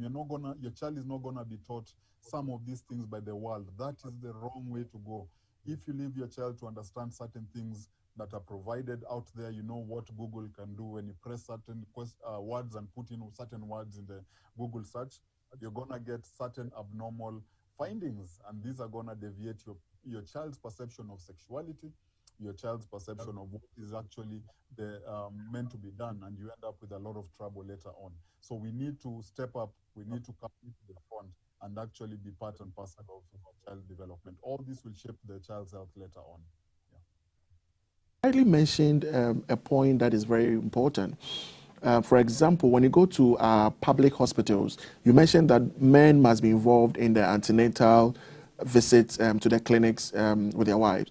When you look at our public settings, what I've seen, I was able to attend all the antenatal sessions with my wife because it was a private hospital. You just walk in to see the doctor and you don't join any queue and such instances. But men sometimes feel joining the larger pool of women, they feel a certain way, they feel shy. So if we would want to encourage more men to really accompany their wives to these sessions, how are we also changing the situation in the hospitals to accommodate more men so that men will feel much more comfortable, they will feel much more welcome to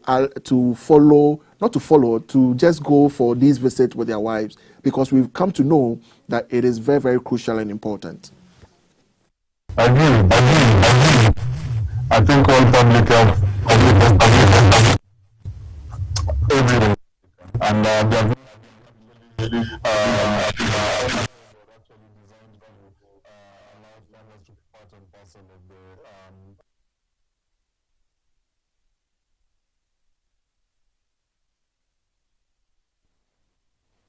throughout time.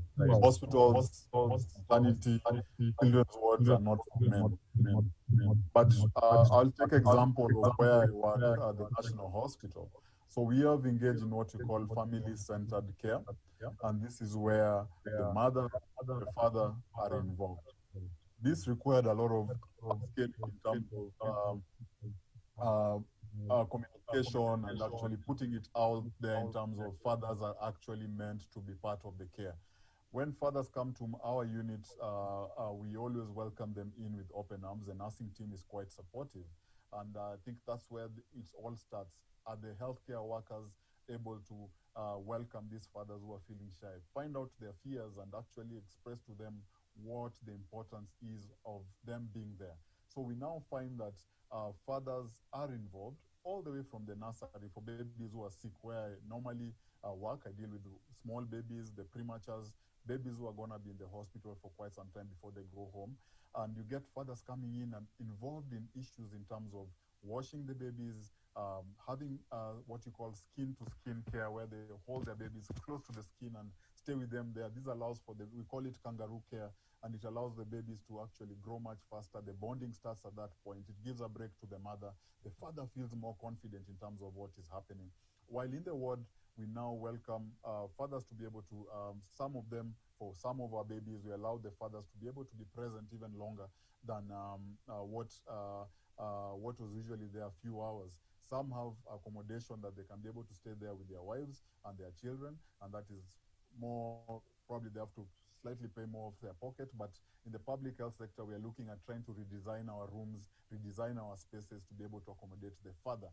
I know most moms will be, most of the facilities are designed just for the mothers. You don't have fathers' toilets. You don't have places where fathers can be able to even sit down and talk with the other fathers. So these are things we need to be able to create in our spaces to be able to allow our fathers to be able to participate in all this healthcare of their babies. At the clinic level, are the fathers being involved in the communication that is being given to the mothers? Nurses in our units, in our health facilities, at the outpatient centers, always ask their mothers to come with their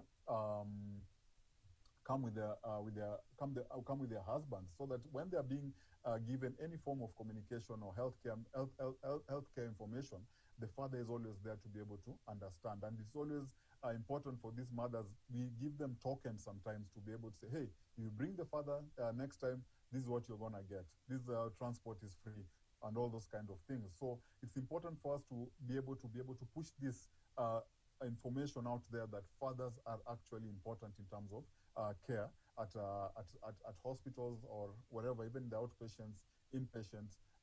Healthcare is very important, and fathers should be involved in that. Yeah.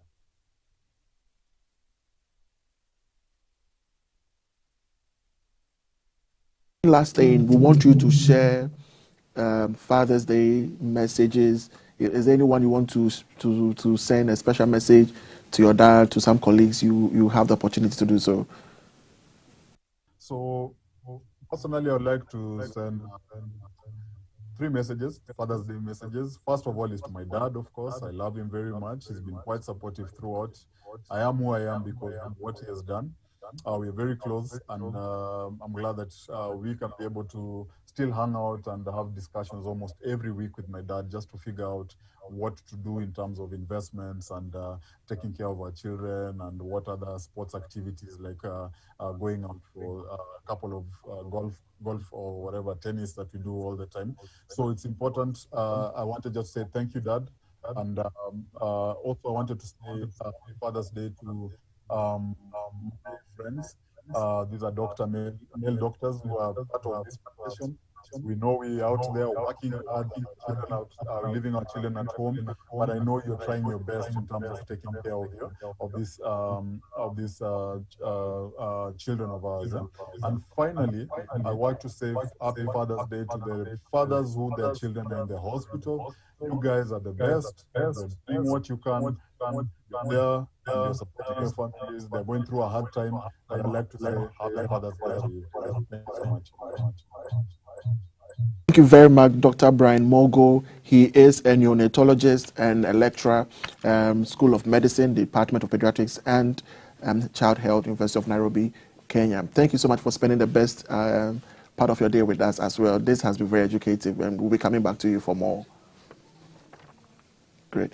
So, Ajiman, he really touched on two key things, and because we don't have too much time, I will just pick on one. Sure. Has to do with the fact that we need to really kind of, I don't want to use the word modernize, but we need to create space for fathers to accompany or to go for these antenatal visits with their wives. Yeah. Because they also play a very key role in that session. Sure. I can share my experience because I went through all the sessions with my wife, and I could ask certain questions and I could make certain contributions to the entire sessions, and it was very important. But in the public space, in the public hospitals, they gather all the mothers. So sometimes it's a bit, you know what I mean, for the men to be present. What do you think we need to do? I think there's been a tragic social stigma where, you know, only women are the ones. You find women alone with their children go for the weigh-in and then antenatal. Absolutely. It's like a man there, but it's like unheard of, an abomination. What are you doing here with a baby? Absolutely. Are you okay? But I think that according to what Doc said, we are seeing a revolution of men in the 21st century who actually understand that they can do as women can do. You know, what a man can do, a woman can do. So if you can take the baby to the antenatal, I can also do the same. It's our baby. So it's going with the days where the man says fold the arms, woman with the baby, that's all the hard job. Today, men have resolved to also take part and share in that feminine responsibility, to say in quotes, whereby we go the extent of now visiting the hospitals with the baby, checking their weight and all that. It's fun, you know. So don't call a man. It's actually, I mean, when I take my son to the hospital, I get some people watching. And I think even now we have more men doing so, because you receive some extra care from the nurses and the health professionals over there. And I think it's something that we need to encourage. So if you're a father there, a young father, if you can do it, please don't be shy. Just walk to the hospital with your wife. Exactly, and please do so. It really helps. It makes you understand a lot of things that the women go through, and even not for your wife, at least you understand the development process of your child as well. So I think this is very crucial and very important. And I think there are some messages that are coming in. So we have this from Maranatha, and she says, "Happy Father's Day to our beloved daddy, Mr. Samuel Nanadebra. Your daughters are very grateful to the love, care, support, and protection you have shown to us. Today, heroes are being celebrated, and I wish to celebrate my hero too. You are such a wonderful dad, and everyone will want to have that from you." So with much love from your daughters, Sandra, Deborah, and Jessica, and Nim Deborah, happy Father's Day to you. And we have this from Elizabeth Amwakwa Opon. She says, "A lovely Father's Day to you, Father, for bringing 4 champions to make the world a better place. We are proud of you." Elder George Opon from Salem SDA Church, Accra, Ghana. And many more. So, Kate, you know, the last one the Doc mentioned was that, you know, parents think that they can shout to their children.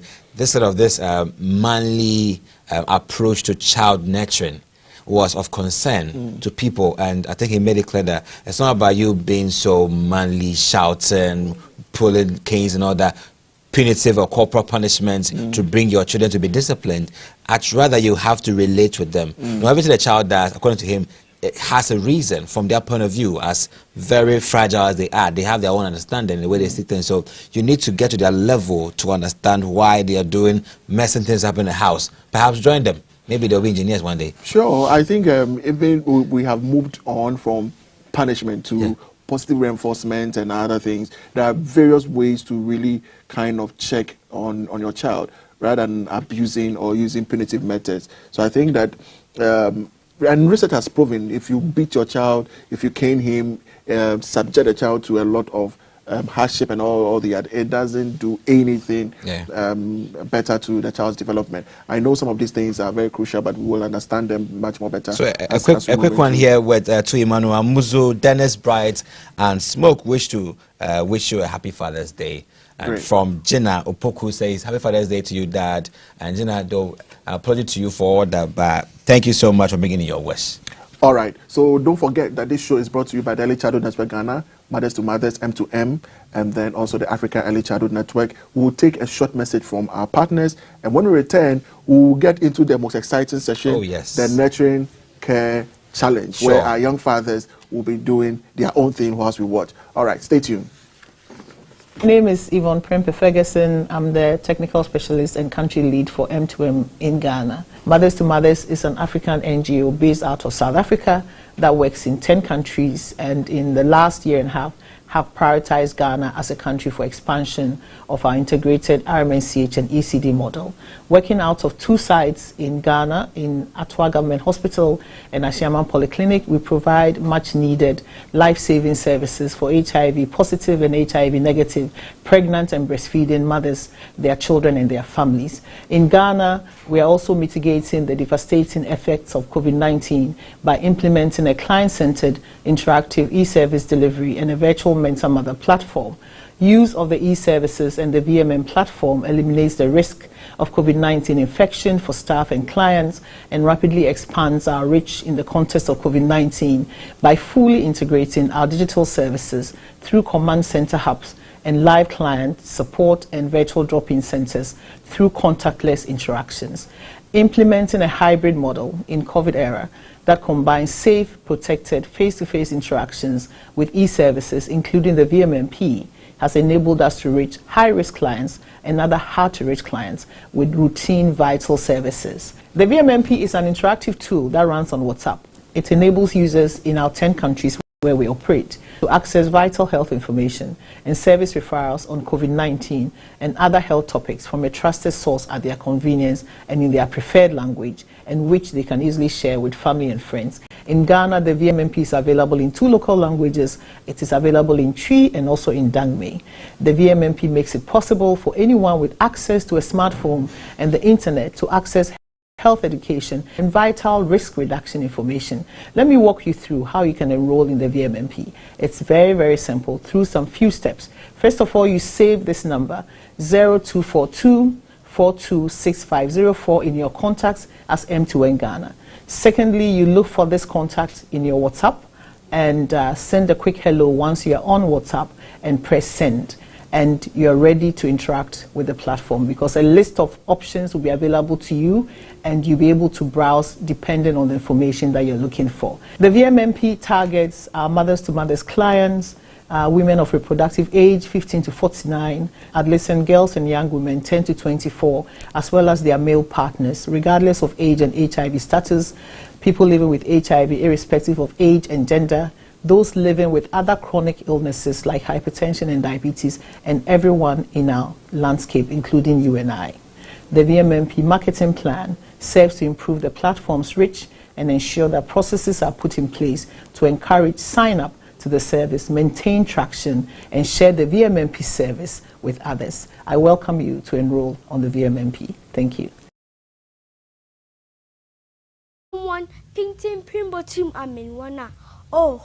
Ponton prom bottom amin wana. Oh, in brickisy bottom amin wana. Oh, I want a suro asaso what dentity or dumankuma. Or dumankuma. I want where you put yay. So one do, but a wound swing you. Aye. Fathers, I want one dinny at Chawamba is son. There's a man bear bay ya, no gin bay son fudo. A rapper was so suaya who were winnie, or ye a cool son. Jericho afesu, who try who impene son jugui. At the train upon a me a son, into a chichama obroda. Nakasa abahu, o Sunday, Neponam biara, yetako. In the son and young coupons bo riase, na oshrado. Santum frefreja, a money risha one nanto, there's a one you always see one. Like as my father always says, Nakiat, with determination, you will turn your adversities into opportunities, and you soar above life trials like a majestic eagle flying in the sky. Nakiat, you can be anything you want to be because you were born to be. Thank you very much. Medahum Nara Asi.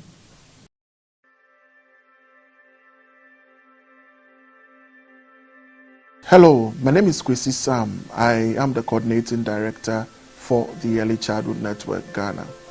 The Early Childhood Network Ghana is a registered non-profit organization based in Accra, Ghana, established as the national network for all early childhood care and development practitioners, stakeholders, and organizations with a mandate of providing ECCD-related services, interventions, and programs in Ghana.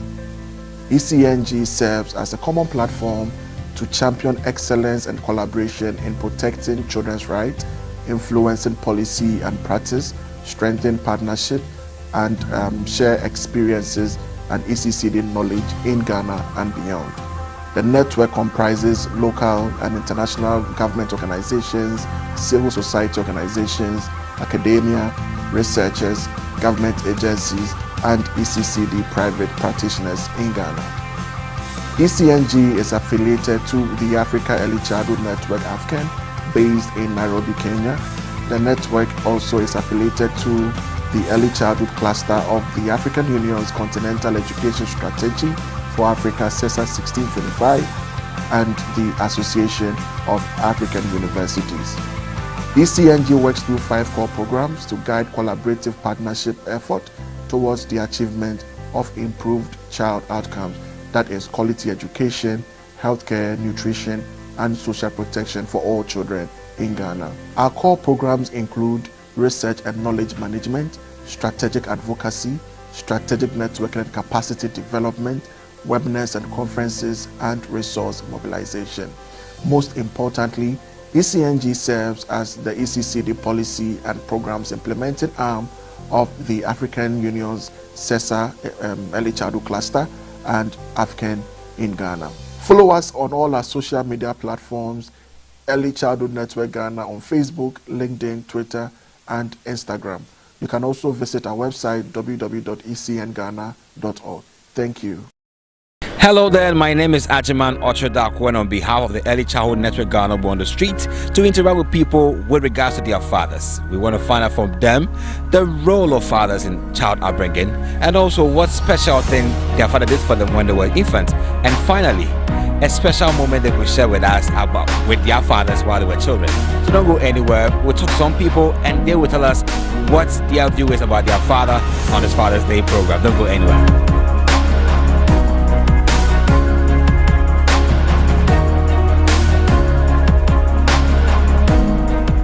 My name is Sarah Otu. I believe that if a father after procreation must take the necessary responsibility so that the children will do same at his old age. However, many fathers of today are fond of denying the responsibility of taking care of their children, leaving the whole responsibility to the mother. I personally do not have any good experience of a loving father, so I can't share any good memory. My name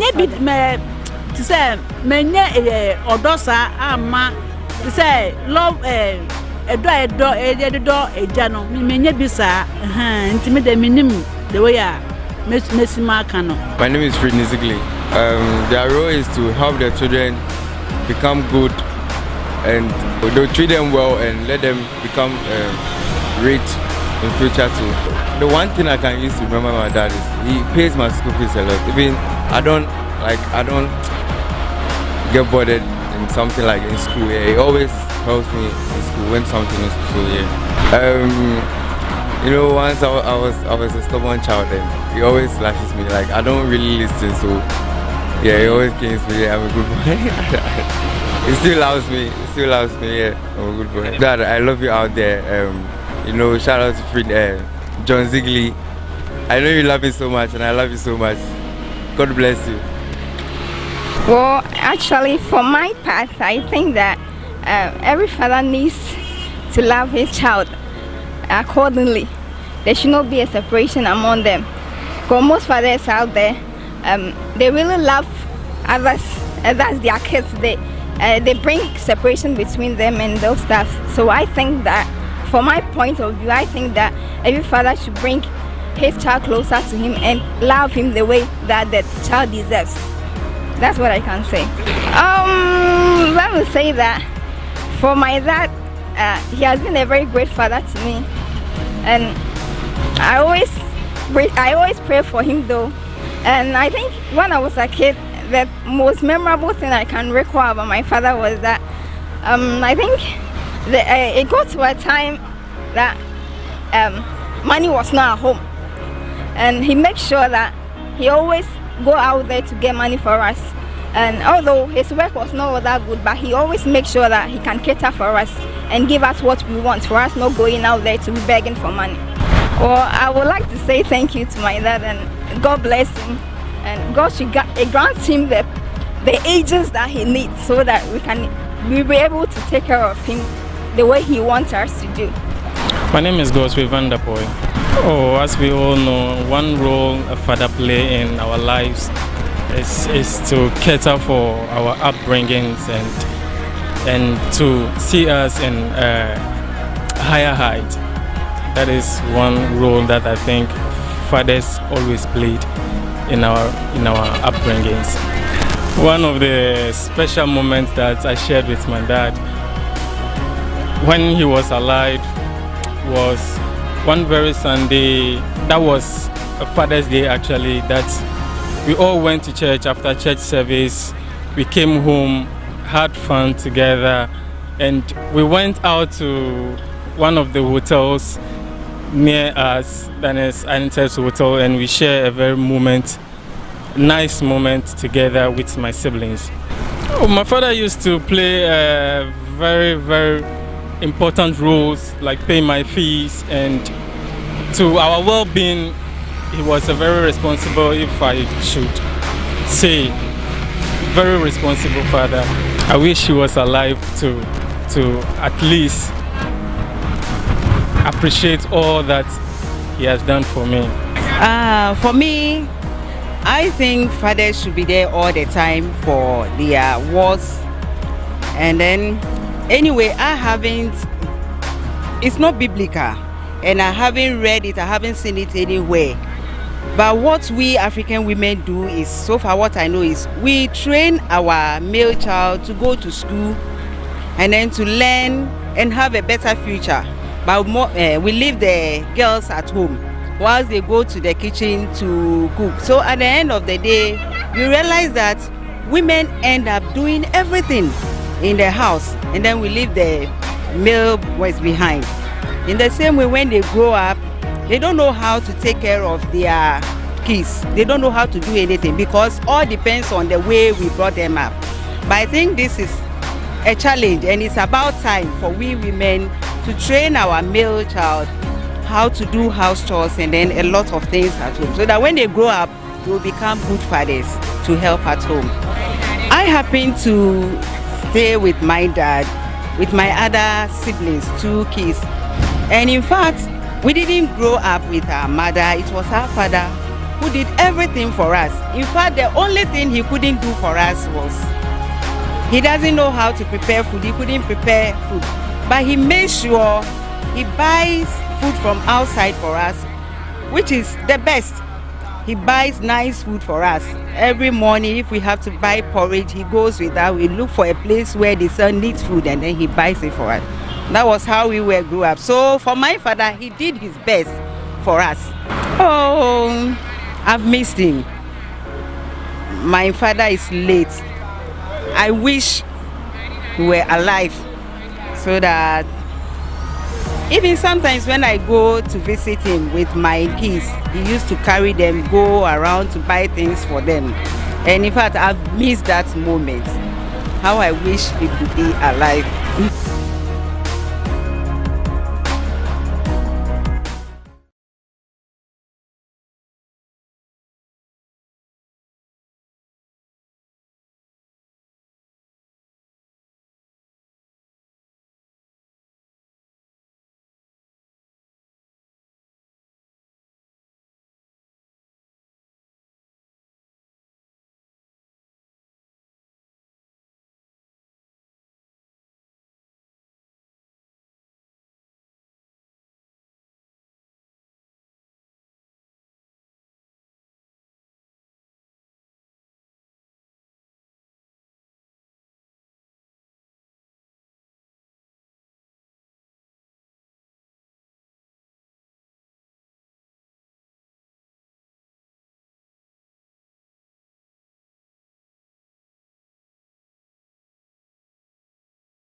watching the Father's Day show brought to you by the Early Childhood Network Ghana, Mothers to Mothers M2M Ghana, and the Africa Early Childhood Network based in Nairobi, Kenya.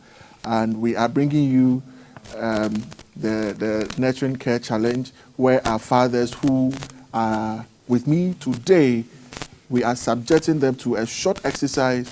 And so it's a contest. At the end of the day, the best person wins a prize from the partners of the show. So this is very simple. We have 5 steps that they must follow. And at the end of the 5 steps, we have a judge who is really going to take us through the steps and know whether they've really done a good job or not. And this is how they take care of their children at home. So when you look on the table, we have a baby who is beautifully covered. There are a lot of props on the table. We have diapers, napkins, wipes, Cerelac, whatever, on a table for our fathers to really do the challenge. There are 5 things we're looking out for. The first step is that they must put on the baby's napkin. We chose napkin because that was what we that is what we used when we were kids. And so want to find out whether they still know what napkins are or whether they have ever seen one in their homes before. Yeah. So you should be able to put on a napkin. Someone is asking what a napkin is, please. I will disqualify you. So put on the baby's napkin very well. Within 30 seconds, you should be done. When you finish, the second stage is that you are to prepare the baby's food and feed the baby. So in the process of feeding the baby, you want to know the steps, how to handle the baby, everything. Our judge is here. Right after the third stage is that we believe that after eating, the baby will poo-poo. So you need to change the napkin, and change the napkin, you put on the diaper. So we also know how well you can put on the baby's diaper. And then after that, the baby will want to sleep. So how are you going to do it? You need to put the baby at your back and put on the cloth. We want to see that as well, that process as well. There are a lot of stages, steps, tricks you need. And we want to see whether all the things you said to us on the stage are real and practical. And the final stage is that the baby must sleep. And so you need to sing a lullaby for the baby and put the baby to sleep. So these are the 5 simple steps. Step 1, put on the baby's napkin. After the baby's napkin, you need to prepare the baby's food and feed the baby. Right after, you need to change the baby's diaper because we believe that the baby may have poo-pooed after eating. And the 4th stage is that you need to put the baby to sleep. So you put the baby at your back. So the process of tying the baby, we'll go see something today. And then the last stage is to sing the baby's favorite lullaby. So I have on my right Team A and on my left Team B. I don't know who's going to win. Do you have some bragging, something? Let me pick your thoughts, Team A. The better side will win. The better side will win. You are likely to win. You have 2 daughters, yes, and you have a daughter. So these are daughters' affair, and these are daughters and sons' affairs. and so let's see who no, we are winning because we have a twin here. Have a twin. All right. So I will comfortably go out.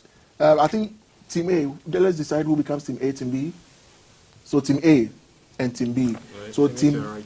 So Team B will go outside of the studio, whilst Team A, you have 5 minutes. And whilst you are doing everything, you know the table is not well set. So you need to, the first stage is to, oh, I didn't know to say it. So you will do the whole show. Within 5 minutes, you should be done. And whilst we are doing it, explain the processes to us. Is that okay?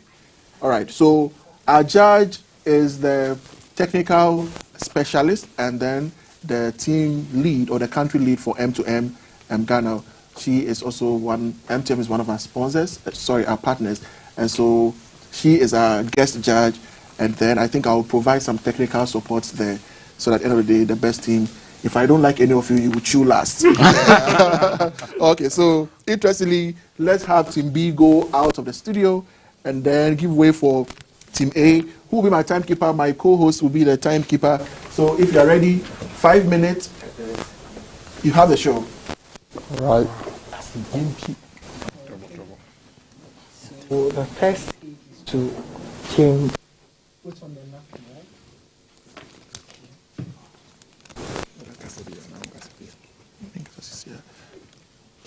Shoe.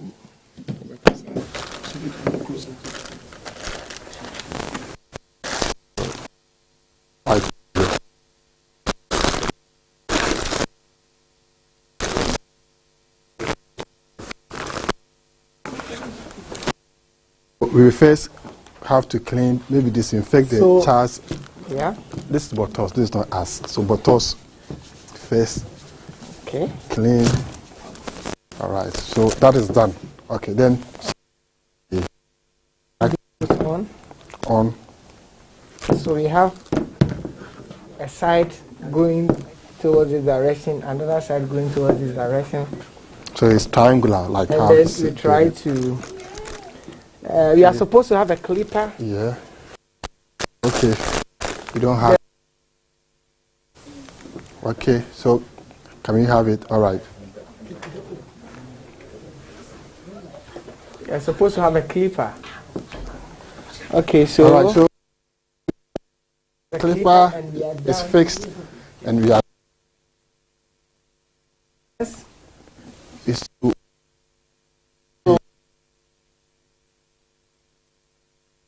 Then the next stage is let's get this. Let's assume. Okay, let's assume. So what we are doing is that we are giving the baby. The baby is more than 6 months old, and we are done with exclusive breastfeeding. More than 6 months. The baby is 6 months. Yes. All right, 6 months. We have to get our spoons. And you have this while I open this.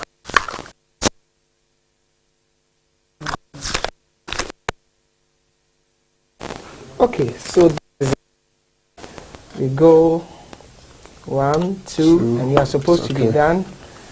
And get our water. So. To be warm, but so let's assume it's a warm water. We do this. Slides, okay. Okay. Then go ahead to work on it. You have to add a little bit of, let's say, protein. No, that is fine because you are going in for Cerelac. Cerelac. So it means you had everything. Yeah. Without guessing. Okay. Now let's move on. The next that we do is we have. We need to get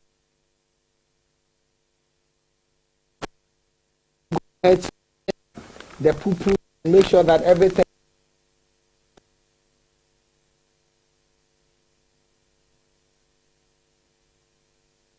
A large size, we have to ahead to put that on.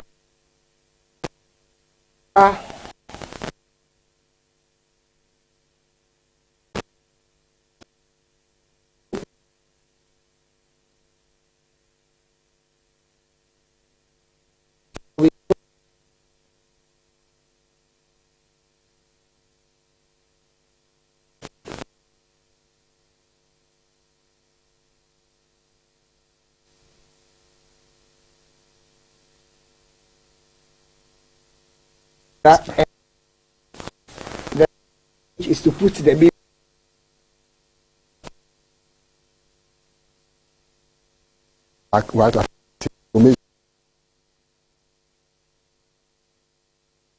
Right.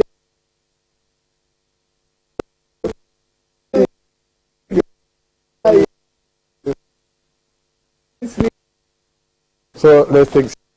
See, that's sleeping now. That's well.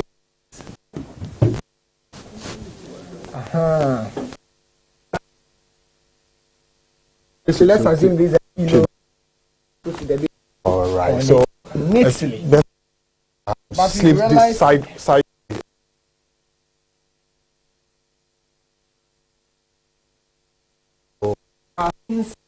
Are messy.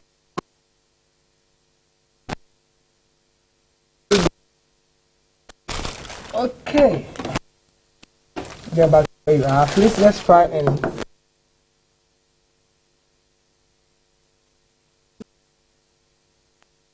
we just wash dishes and clean and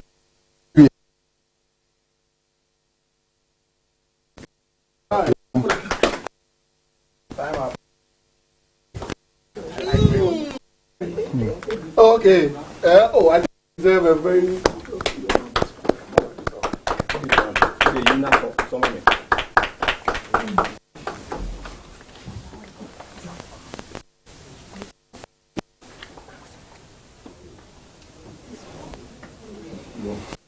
Okay. Oh, your time is up, please. You can't touch anything. All right. Okay, so I think we've all seen what our able fathers have done. I like the way we're handling the baby. Only God knows. Only judge God. Okay, so I think we will just let you excuse us for the next team to come in.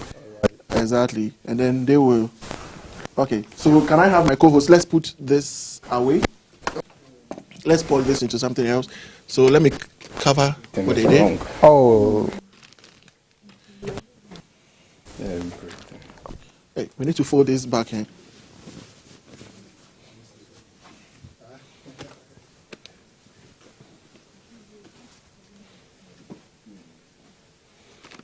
Okay.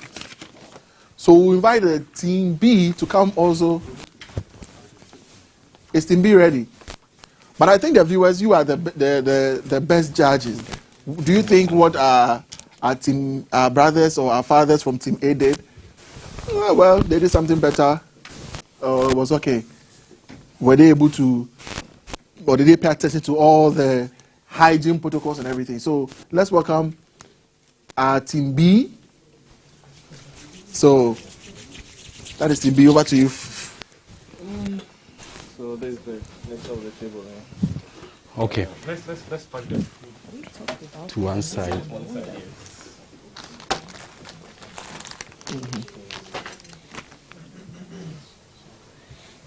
Let's sanitize our hands. Yes. Okay. Oh. No, okay. Okay.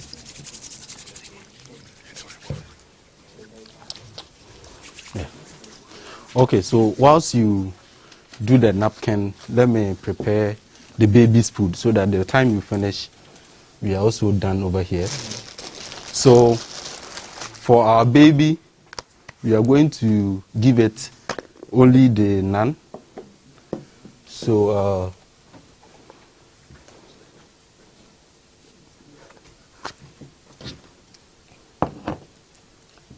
so I assume the baby is on the bed. So this I'm going to fix the napkin.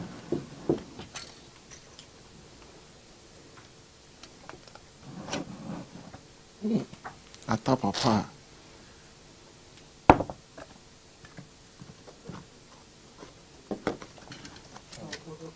So baby is a napkin now.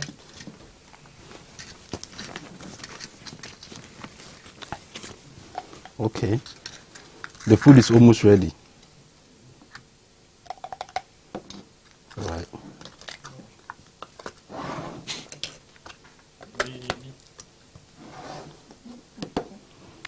Please pass me the water.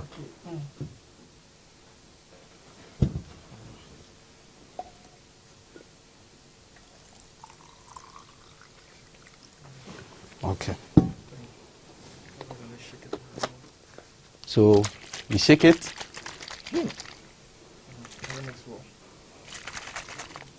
Yes. So it's perfectly mixed. Okay.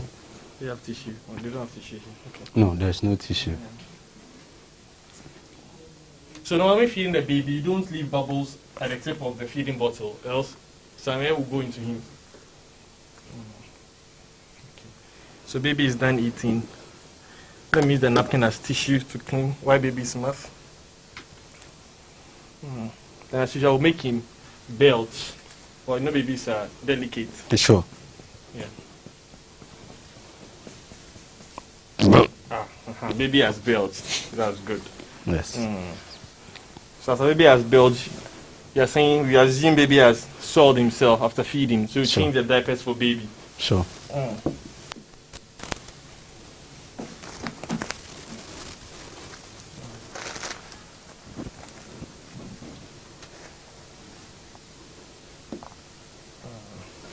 Where is the wipe? Okay. Here, there.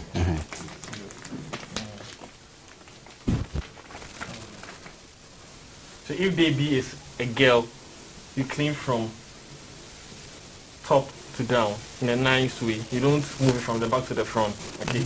But this is a baby boy, so I would clean it normal.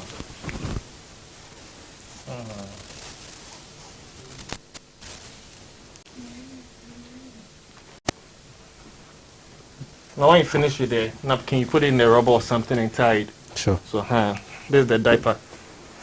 Okay. And baby.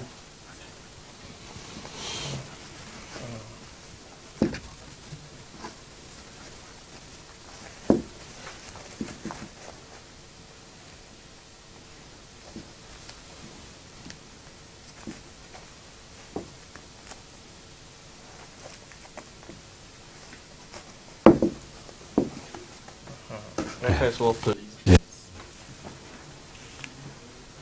It's going to. You want baby to sleep next? Yes. So now the baby goes to the back. This cloth is too small for baby, but we'll manage it like that. See? Can't go really round, but we'll manage it. So.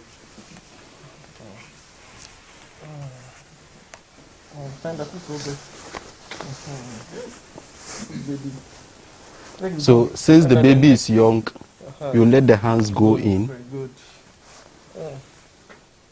Some of them, because you don't have the battery, we find it difficult to wrap it well. So normally, I tie it to be on the safer side. I know baby is Sure. safe. So I'll tie it. And then...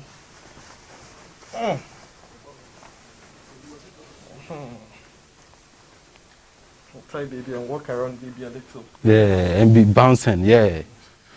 Yes. Oh dear. On pesu se uswa ekone deno mumani koko mumani nofo musekete manene wada.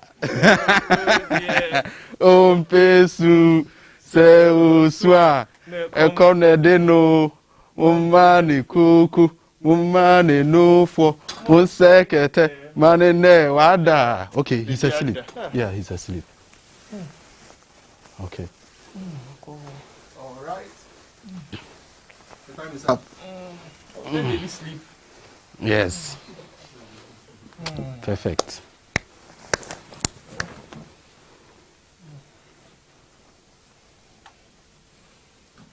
Okay, baby is asleep. Okay. Thank you very much, Team B. Yes. I think I'm not a judge, so we'll welcome our guest judge. So we have both teams coming up. So you can stand here. Sure. Let me go back. Let me get a mask since we are not coming closer. Can I get a mask?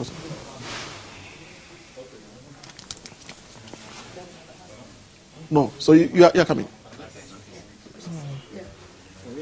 Wow.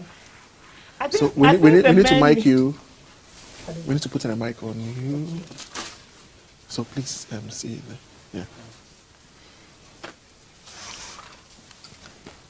So even before the judge, obviously we won. We won, yes. How do you know you won?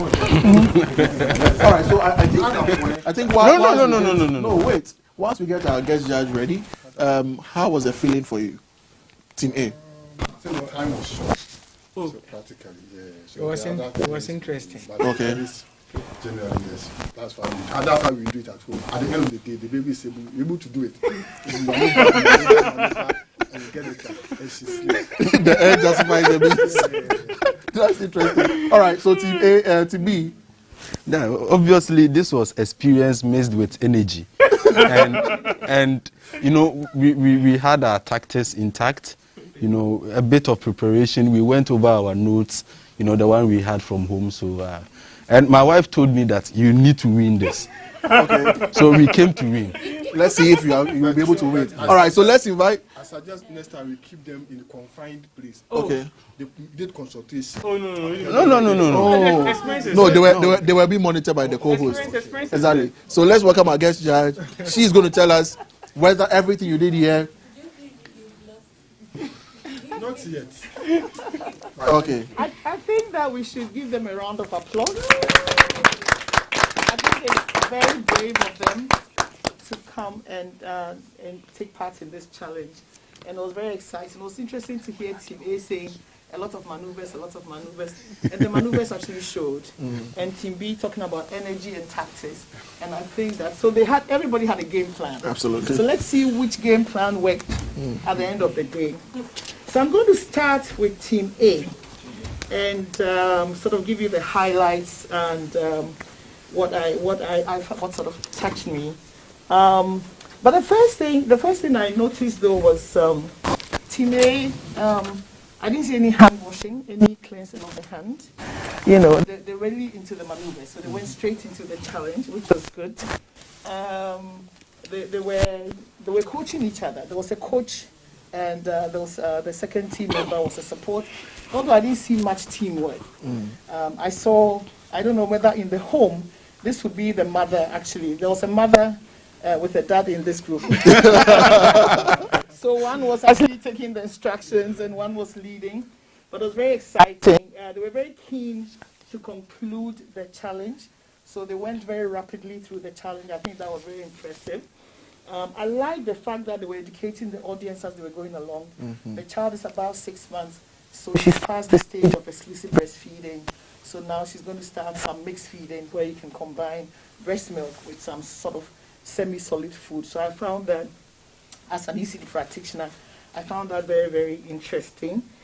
They were not able to put the baby behind their back because the baby had just eaten, and I know they tried to burp the baby, but the baby actually didn't burp yet. We didn't hear the burp.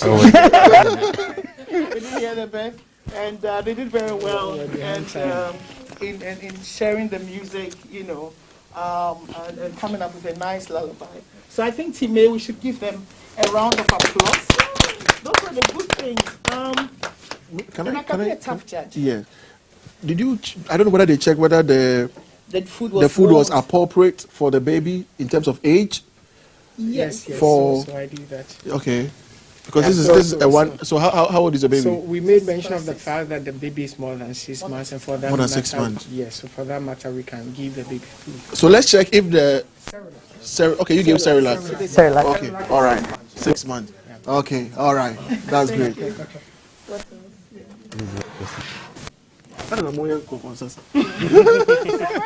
think the things that I would have liked to see a lot more. There's not much engagement with the baby. Okay. And I'm a big fan of responsive caregiving because responsive caregiving enables you to engage with your baby, to soothe the baby, gives you opportunities for play. Even when you have all the activities you undertook today, actually are opportunities for you to stimulate your child. So when you are changing the diaper, you can be singing, you can be rocking, making sure the child is comfortable. When you're feeding the child, there should also be some stimulation, some eye-to-eye contact with the child, some engagement with the baby, some bonding, some rocking, some soothing, you know, making sure the child is actually very comfortable. So I would have liked to see a bit more of that. And also ensuring that the surrounding was clean, making sure the baby was comfortable as you change the baby. But the baby was changed here. Yeah. And there was no bedding, there was no underlay, and I can understand that in the pressure of the challenge, you're running together. But what I love, that at the end of it, I'm sure your wives have taught you well, that you cleaned up, make sure that the place was well cleaned and prepared, you know, for the next feeding session or the next cleaning session. So thank you very much, Team A. It's a really clap. It's a really clap. Let's see. Any other further comments from my co-judge before I go to Team B? Yeah, I think you rightly mentioned the handling of the baby. At some point, I saw the baby just in one hand. I don't know whether it was you were trying to toss the baby or something. Yeah, but I think what is very much important to me is when you are picking up food from the shelves. Yeah. There are times you just, I'm going to buy lactogen. I'm going to buy. We don't check whether it is age appropriate. Most of us find ourselves in that. I don't want to use the word crime, but I think it's very important. So we didn't even check whether the expiry date was okay or not. Exactly, but I think it's something very critical and crucial to find out whether this is expired on the shelf, so that you don't pick something. Even it happens when they're giving drugs or medicines to our babies, we just pick and then we just put everything into them. So I think that is one of the things that I was expecting them to see, whether that is age appropriate or whether in terms of expiry dates it's intact and everything. So I think they did a good job. More room for improvement. Yes. Yeah. Give them a round of applause. Time was short. Team B. I must say that I was impressed with the teamwork and the tactics worked. When one member was changing, putting the diaper on, the napkin on, somebody was also preparing the food, which actually should happen in homes in terms of amongst couples and the partnership in raising children. So I like that.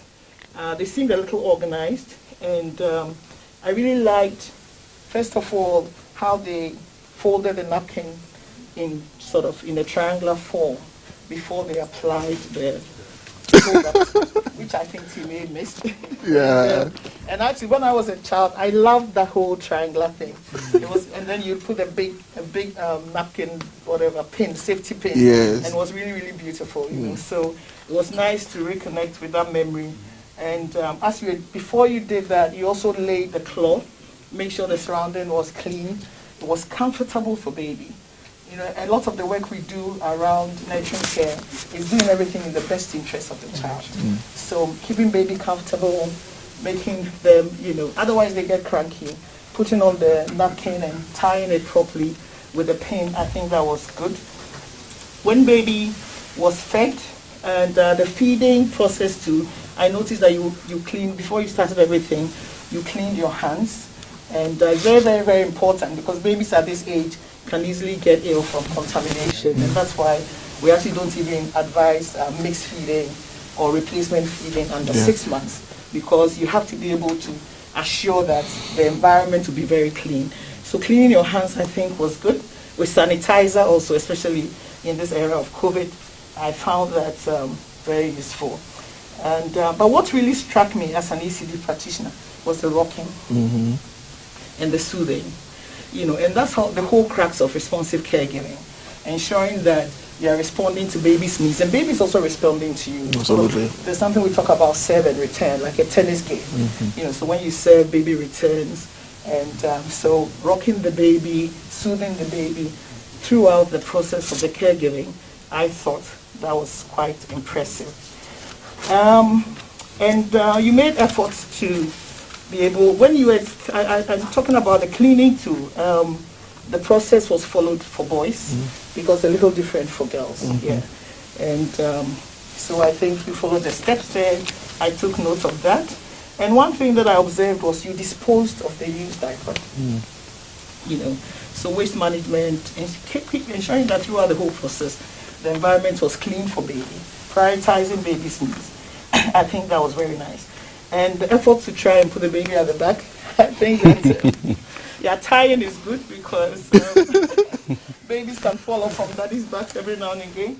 So I was happy with that, and it was tied safe. The hands were inside, because the baby is a young baby, and especially when the baby is trying, you're trying to keep the baby asleep. You don't want the baby's hands to be moving up and down. So it was nicely tied at the back, and I like the lullaby. Yeah. I think that Team A, it was too fast. Lullaby, but the lullaby was a swag lullaby. And it seemed more like a Samamo to me. Yeah. But the lullaby for Team B was sort of appropriate because it had the words. So we always talk about early learning, early stimulation, and also saying things that can stimulate the baby at that age. I think. But you all did a wonderful job, wonderful job, wonderful job. I think before I give my final verdict, should we give the viewers an opportunity? Absolutely. I'm sure that who is your winning team? That is very wonderful, because you all watch. Yeah. But we have the final power. So yeah. And I think before that, one critical thing I also mentioned, how old is your baby? Below 6 months. Below 6 months. So did you check whether this is age appropriate? Yes, because this is the NAN one. NAN one? Yes. You think so? So check the age for me. Oh, it's there. 0 to 6. Yeah. And your baby is above 6 months? No, less than 6 months. No, you said above 6 months. No, I said less okay, than so that is. Yes. I am very much particular about that as well. Thank you very much for that. Thank you, my co-judge. So do we have some time for our viewers to score this for us? Okay. Or should we go ahead? Yes, I think give so. Our verdict? My co-host, what do you think? Yes, let's hear from someone else. I'm impartial. Okay, so I think we have the power to decide. Yes. Should I hear from my co-judge first? What's his friend? Who would he? I think you've done a great job, and all your comments are fantastic, very on point, and I think that. No one beats the time. I think experience. You see, when you look at this team, this man, he was able to tie the baby and everything and all that. But I wish we had paired the two of them. Yes. There would have been a different game. It would have been a different. But I think being very objective, I think Team B did a good job. They had the opportunity to plan after listening to what has to be done. No, that is an allegation. We didn't. I think that, Yeah, you get what I'm saying. Yeah, after everything was aligned. But they've not even pronounced the judgment. And you are defending. Why are you defending? The legal team will decide. Okay, so this is how it goes. I mean, before the judge comes into the we had the opportunity to witness them do whatever they did here. And we can compare it to what we did. And even before you come, someone is conceded. Okay, so they made your job very simple for you. So on behalf of the team, on behalf of ECD Network Ghana, on behalf of Mothers to Mothers Ghana, on behalf of AFCON, we would like to proudly pronounce Team A Team B as the winning team. They came here to win, and they showed every energy and opportunity to win. But all our fathers are winners, and I'm sure the experience came through. You could tell that this is something they do at home, and they're hands-on. And I guess in challenging situations or in competitions, maybe sometimes the skills don't come through. But we really want to thank Team A for their participation, for their courage to show up, and they also the courage to go back home without winning. All right. Okay. And thank you very much for this opportunity and our partnership with ECB Network. Thank you so much. Thank you. All right. Okay, so I'll invite my co-hosts to join me. Oh, let's put our hands together for. Put your hands together. But for your award, I think I would have to be a participant. Okay. In enjoying whatever package that you have. Yeah. I coached them. I coached them. Yeah, so you can take a seat. Thank you so much. Okay, good. All right, so thank you so much for joining us. I think this has been very much impressive, knowing what exactly our fathers have been able to do within this short period.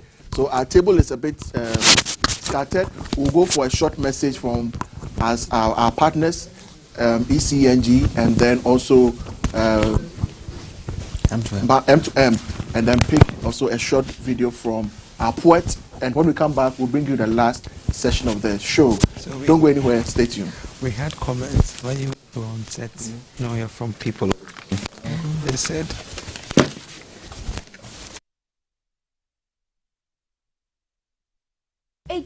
Eja pa, one painting primbotum aminwana. Oh ho, ponton prombotum aminwana. Oh ho, imbrikisi botum aminwana. Oh ho, I want a suro asaso identity odumankuma. Odumankuma. I want where you put it, yay. Someone whom one do, what a wound swing you. Aye. fathers, I want one dinny at Chawamba is son. There's a man berbe ya, no ujinani be son fudo. And Rabba was so suaya who were winnie, or ye a cool son. Jericho Afesu, who try who impene son jugui. At the train upon a me a son, into a chichama obroda.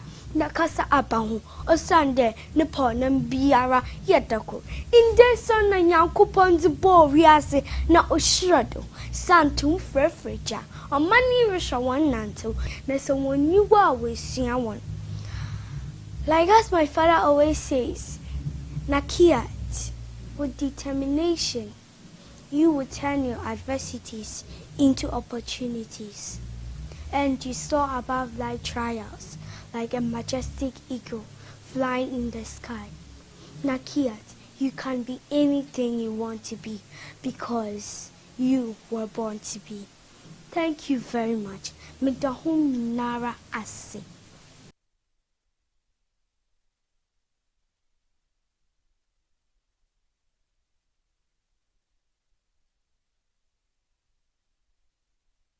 Hello there, my name is Ajiman Ochodakwen on behalf of the Early Childhood Network Ghana on the street to interact with people with regards to their fathers. We want to find out from them the role of fathers in child upbringing and also what special thing their father did for them when they were infants. And finally, a special moment they could share with us about with their fathers while they were children.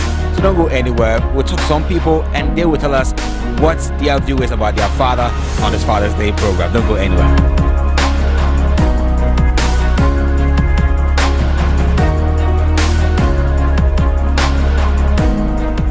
My name is Sarah Otu.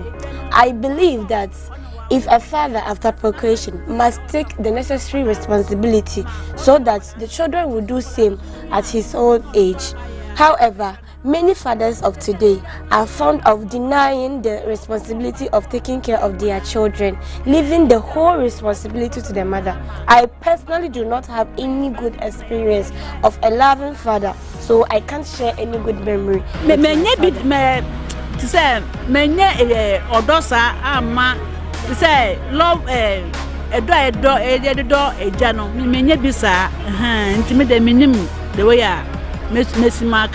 name is Fred Nizigli. Their role is to help their children become good and they'll treat them well and let them become rich in future too. The one thing I can use to remember my dad is he pays my school fees a lot. Even I don't get bothered in something like in school. Yeah, he always helps me in school when something is so yeah. You know, once I was a stubborn child and he always lashes me, like I don't really listen, so yeah, he always claims me, yeah, I'm a good boy. He still loves me, yeah, I'm a good boy. Dad, I love you out there. You know, shout out to Fred, John Zigley. I know you love me so much and I love you so much. God bless you. Well, actually, for my part, I think that every father needs to love his child accordingly. There should not be a separation among them.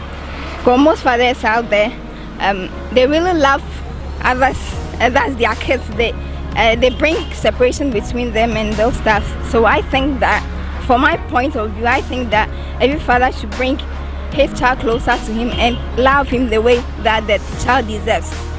That's what I can say. Let me say that for my dad, he has been a very great father to me, and I always pray for him though. And I think when I was like, the most memorable thing I can recall about my father was that I think it got to a time that money was not at home, and he made sure that he always go out there to get money for us. And although his work was not that good, but he always makes sure that he can cater for us and give us what we want, for us not going out there to be begging for money. Well, I would like to say thank you to my dad, and God bless him, and God should grant him the ages that he needs so that we'll be able to take care of him the way he wants us to do. My name is Goswe Vanderpoy.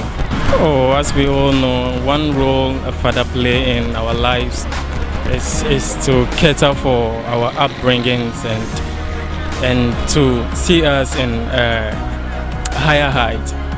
That is one role that I think fathers always played in our upbringings.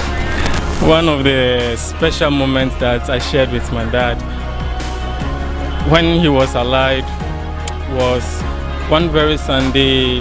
That was a Father's Day actually, that we all went to church after church service. We came home, had fun together, and we went out to one of the hotels near us, that is Anita's Hotel, and we shared a very nice moment together with my siblings. My father used to play very, very important roles, like pay my fees, and to our well-being, he was a very responsible, if I should say, very responsible father. I wish he was alive to at least appreciate all that he has done for me. For me, I think fathers should be there all the time for their wars. And then, anyway, it's not biblical, and I haven't read it, I haven't seen it anywhere. But what we African women do is, so far what I know is, we train our male child to go to school and then to learn and have a better future. But we leave the girls at home whilst they go to the kitchen to cook. So at the end of the day, you realize that women end up doing everything in the house, and then we leave the male boys behind. In the same way, when they grow up, they don't know how to take care of their kids. They don't know how to do anything, because all depends on the way we brought them up. But I think this is a challenge, and it's about time for we women to train our male child how to do house chores and then a lot of things at home, so that when they grow up, they will become good fathers to help at home. I happen to stay with my dad, with my other siblings, 2 kids. And in fact, we didn't grow up with our mother. It was our father who did everything for us. In fact, the only thing he couldn't do for us was, he doesn't know how to prepare food. He couldn't prepare food. But he made sure he buys food from outside for us, which is the best. He buys nice food for us. Every morning, if we have to buy porridge, he goes with that. We look for a place where they sell neat food, and then he buys it for us. That was how we were grew up. So for my father, he did his best for us. Oh, I've missed him. My father is late. I wish he were alive, so that even sometimes when I go to visit him with my kids, he used to carry them, go around to buy things for them. And in fact, I've missed that moment. How I wish he could be alive.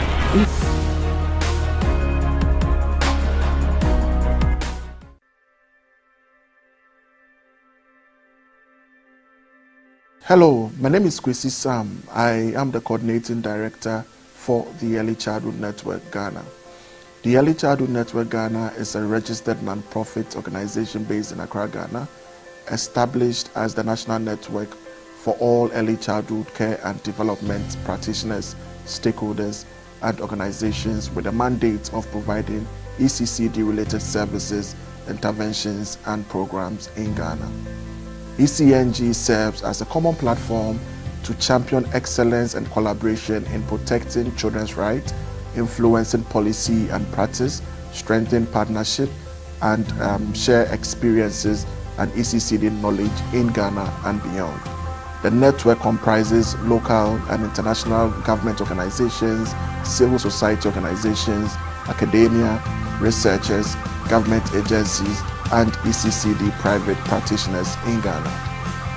ECNG is affiliated to the Africa Early Childhood Network AFCAN, based in Nairobi, Kenya.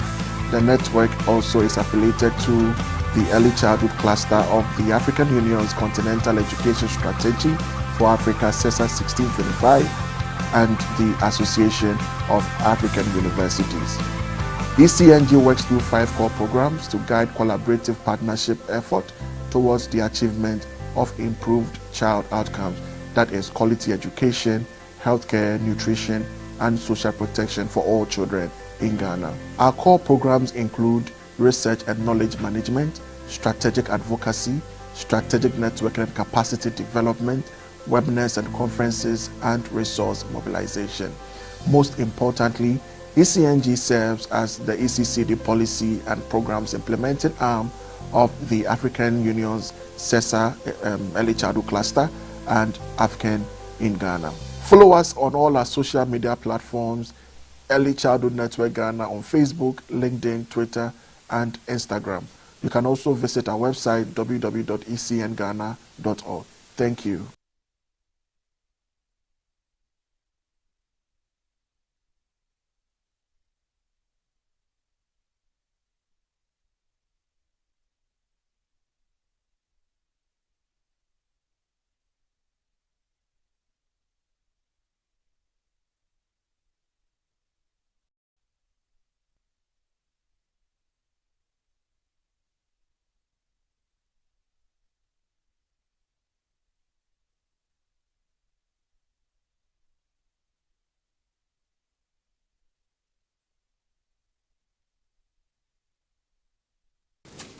Yo, welcome back to the Father's Day show, brought to you by the Early Child Network Ghana, Mothers to Mothers, and the Africa Early Child Network. And you two are so powered by AAU TV. We bring you this wonderful show, and it's been amazing and interesting thus far, wherever you've reached with us. You know, before we went for the break, we were having the nurturing child activity, and you saw it was very, very interactive over here. Let us pick it from what you saw, your observation. You were a judge, right? A co-judge to the Honorable Judge, Miss Yvonne. What were your observations? What did you see going well and over? Well, I think I first have to congratulate the fathers who took that bold step to do this. Right? Yes, I think they did very well. Both teams did excellently well. I liked the teamwork. And for a fact that some of the things that I saw are things that I think if 90% of fathers can do that in our homes, I think then we'll be having responsive children. And I think that will be great to do. But there were a few lapses in terms of the quality of that service, but just the ability to demonstrate that. I think Team B did excellently well. They really showed that they have the skill, and they've been doing it for quite some time now. And then Team A, maybe better luck next time. They tried. Yeah, notwithstanding your comment about the various teams, we had some comments on Zoom. This one from Larry Saliu Adam saying that, but the way the baby is being handled, dear, you know, that comment goes for today. Absolutely. I think I mentioned that. Team A didn't really handle the baby well. At a point, they were handling the baby with just one hand and putting the baby down. You know, babies are very delicate, so you need to make sure that at least whatever you're doing to them, you don't break any part of their bodies, and you handle them with love and care. So, but I'm sure they thought it was just a doll. So yeah, maybe in real life they would do better. He added that the baby was supposed to be taken care of in order to belch after eating, and please handle the baby with care. Yeah. See, please handle the baby with care. And that is a great concern. So, Larry, that's a big concern right there. And I think he mentioned that Team B is doing well. I mean, he's with Team B. So, Larry, your vote is good because I think you did very well with your guess. Team B eventually won. And Team A, the same from Olivia, Sai Henry to everyone, says Team A was her favorite. But, Olivia, it's unfortunate. Team A lost. Okay, and Larry said, I knew Team B will win and will carry the day. This from Adelaide Kluche. Says, even with the Cerelac, there are ages on the can. Absolutely. They should have checked. Yes. So I think these are very particular comments about that. I'm very particular Can't just about speak that. anything and just start Not at serving. all. And we do such mistakes, especially when you go to the grocery shops, you just pick them. Oh, I want Cerelac, you just pick them. When my wife gave birth the very day, I was asked to buy Aptamil. And then also buy another one. So I just went to and then SMA. Okay, SMA. So they have SMA Gold and others. So I just went there and bought SMA Gold. So when I got home, I said, oh, this one is for 1 year and above. That was when I realized, oh, there are even age levels. But I'm sure that some people may have messed the whole thing up. But we need to pay attention to that, especially medication. Yeah. So whatever you are picking from the shop, you need to make sure that at least it's age appropriate. And one key thing, also taking care of the child, you also need to take into consideration the age. there are certain games and certain activities you need to make sure that it is not above the child's maturational level, and it's also not too below the child's maturation level. I like the fact that the judge stressed on responsive caregiving. So everything we are doing on this show, we are trying to make sure that fathers assume a little bit more of that role in playing that in the home, and I think that is fantastic. Great. And we also had some comments from you back home watching us, and this from Alexandra, and she says that Happy Father's Day to Wofa Ransford Bequin, the ordinary one, from Alexandra No More Johnson. And then this from Bawa Adanyina says, Happy Father's Day to my dad for everything he has done for me and my siblings, from Clenat Bawa Adanyina. And we have this one from Eric, says, I wish my dad long life and grace. Obi, the Obi's family love you, by Eric Obi to Samuel Obi. And we have this from Ikuya Intiwa from Olebu Ablikuma. It says, I wish my father Happy Father's Day, Mr. Agre. I wish him long life and may he move from grass to grace, more grace, and may good Lord bless him. Let me pick the last one. It says, hi Ochidako, I'm Regan Fusu. I can't appreciate my dad enough for all the love all these years. I can't believe that once when he was punishing me, I told him that I will grow up and beat him back. Like Regan, you need to do that, Regan. You need to do that. Anyway, it said it was all for a purpose. What did I know? I am now a fully responsible man. Thank you, Mr. Sanford Fosu. God bless you and Happy Father's Day. All right. So, what do you make of the video session you had with the street video? There were kind of interesting things that comment that really came out, which opposes some of the perceptions that we have. You did that session. How was it for you? Yeah, I think that the very first encounter I had with Madam Sarah Otu, who said that she couldn't share any fun time with her dad, actually struck me a bit, because the purpose was to derive good feedback from people and their time with their fathers. But she was like, my father neglected my mom at a very tender age. It's been my mom all this while. So I just said, fathers, as much as we have some good ones, fathers and their image are being deteriorated by some other fathers. And the degree of impact is huge.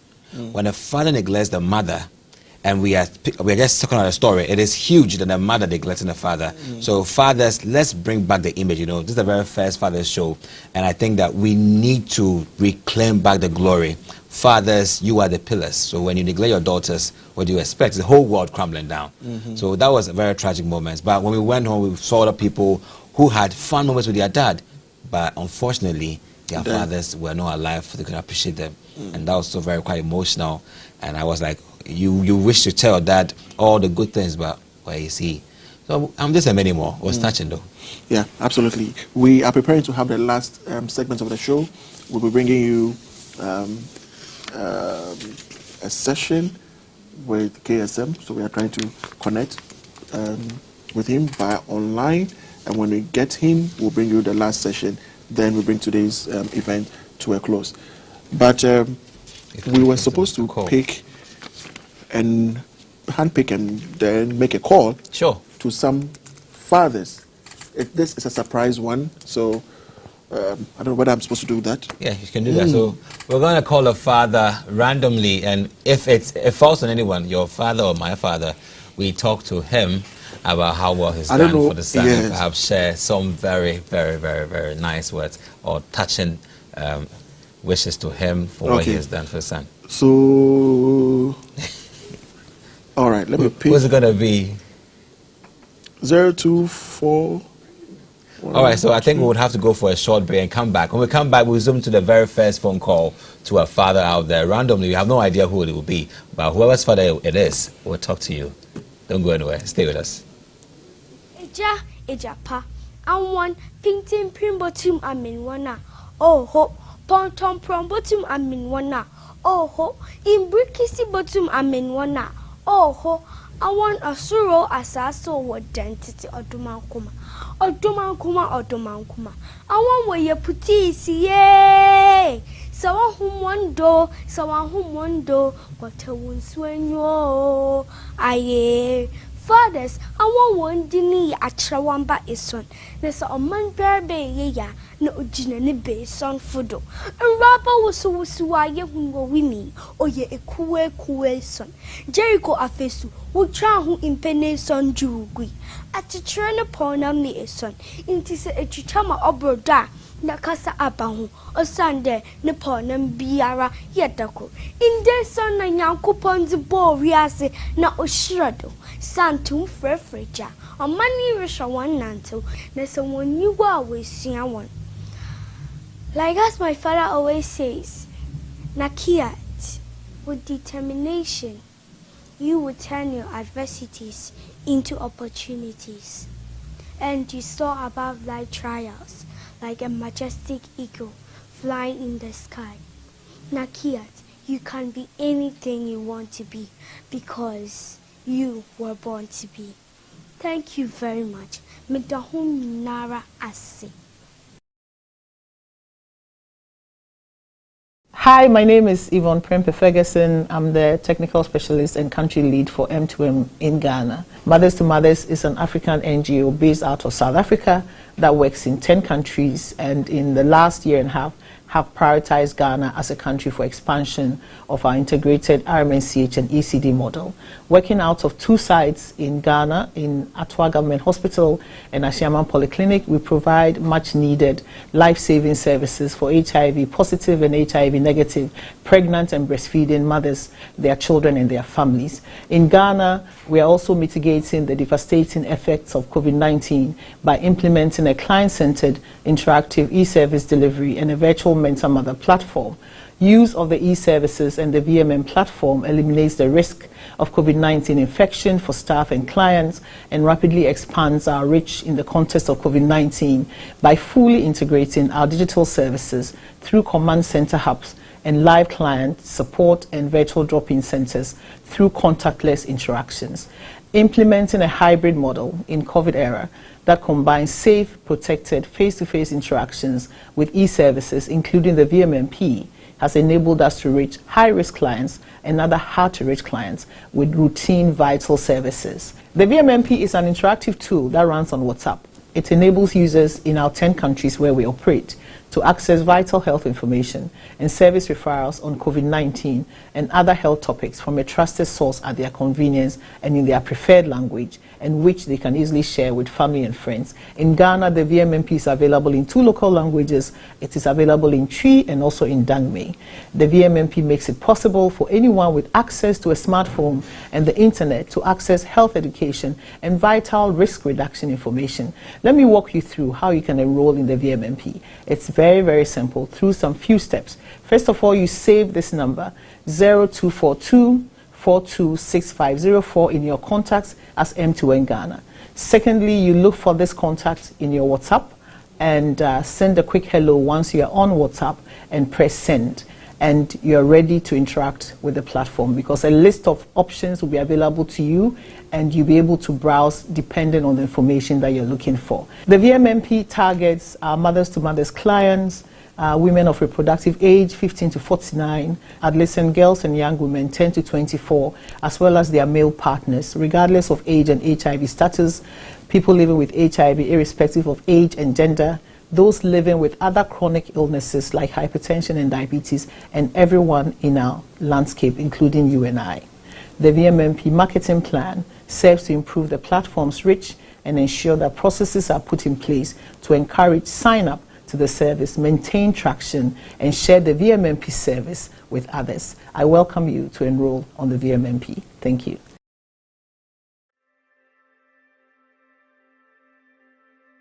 Hello, my name is Kwesi Sam. I am the coordinating director for the Early Childhood Network Ghana.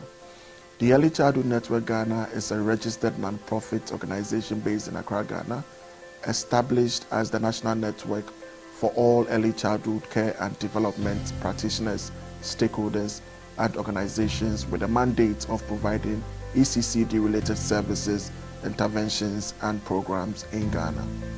ECNG serves as a common platform to champion excellence and collaboration in protecting children's rights, influencing policy and practice, strengthening partnership, and share experiences and ECCD knowledge in Ghana and beyond. The network comprises local and international government organizations, civil society organizations, academia, researchers, government agencies, and ECCD private practitioners in Ghana. ECNG is affiliated to the Africa Early Childhood Network AFCAN, based in Nairobi, Kenya.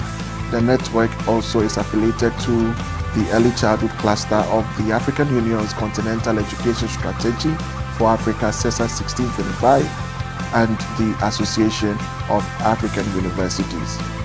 ECNG works through 5 core programs to guide collaborative partnership effort towards the achievement of improved child outcomes, that is quality education, healthcare, nutrition, and social protection for all children in Ghana. Our core programs include research and knowledge management, strategic advocacy, strategic networking and capacity development, webinars and conferences, and resource mobilization. Most importantly, ECNG serves as the ECCD policy and programs implementing arm of the African Union's CESA Early Childhood Cluster and AFCAN in Ghana. Follow us on all our social media platforms, Early Childhood Network Ghana on Facebook, LinkedIn, Twitter, and Instagram. You can also visit our website, www.ecnghana.org. Thank you.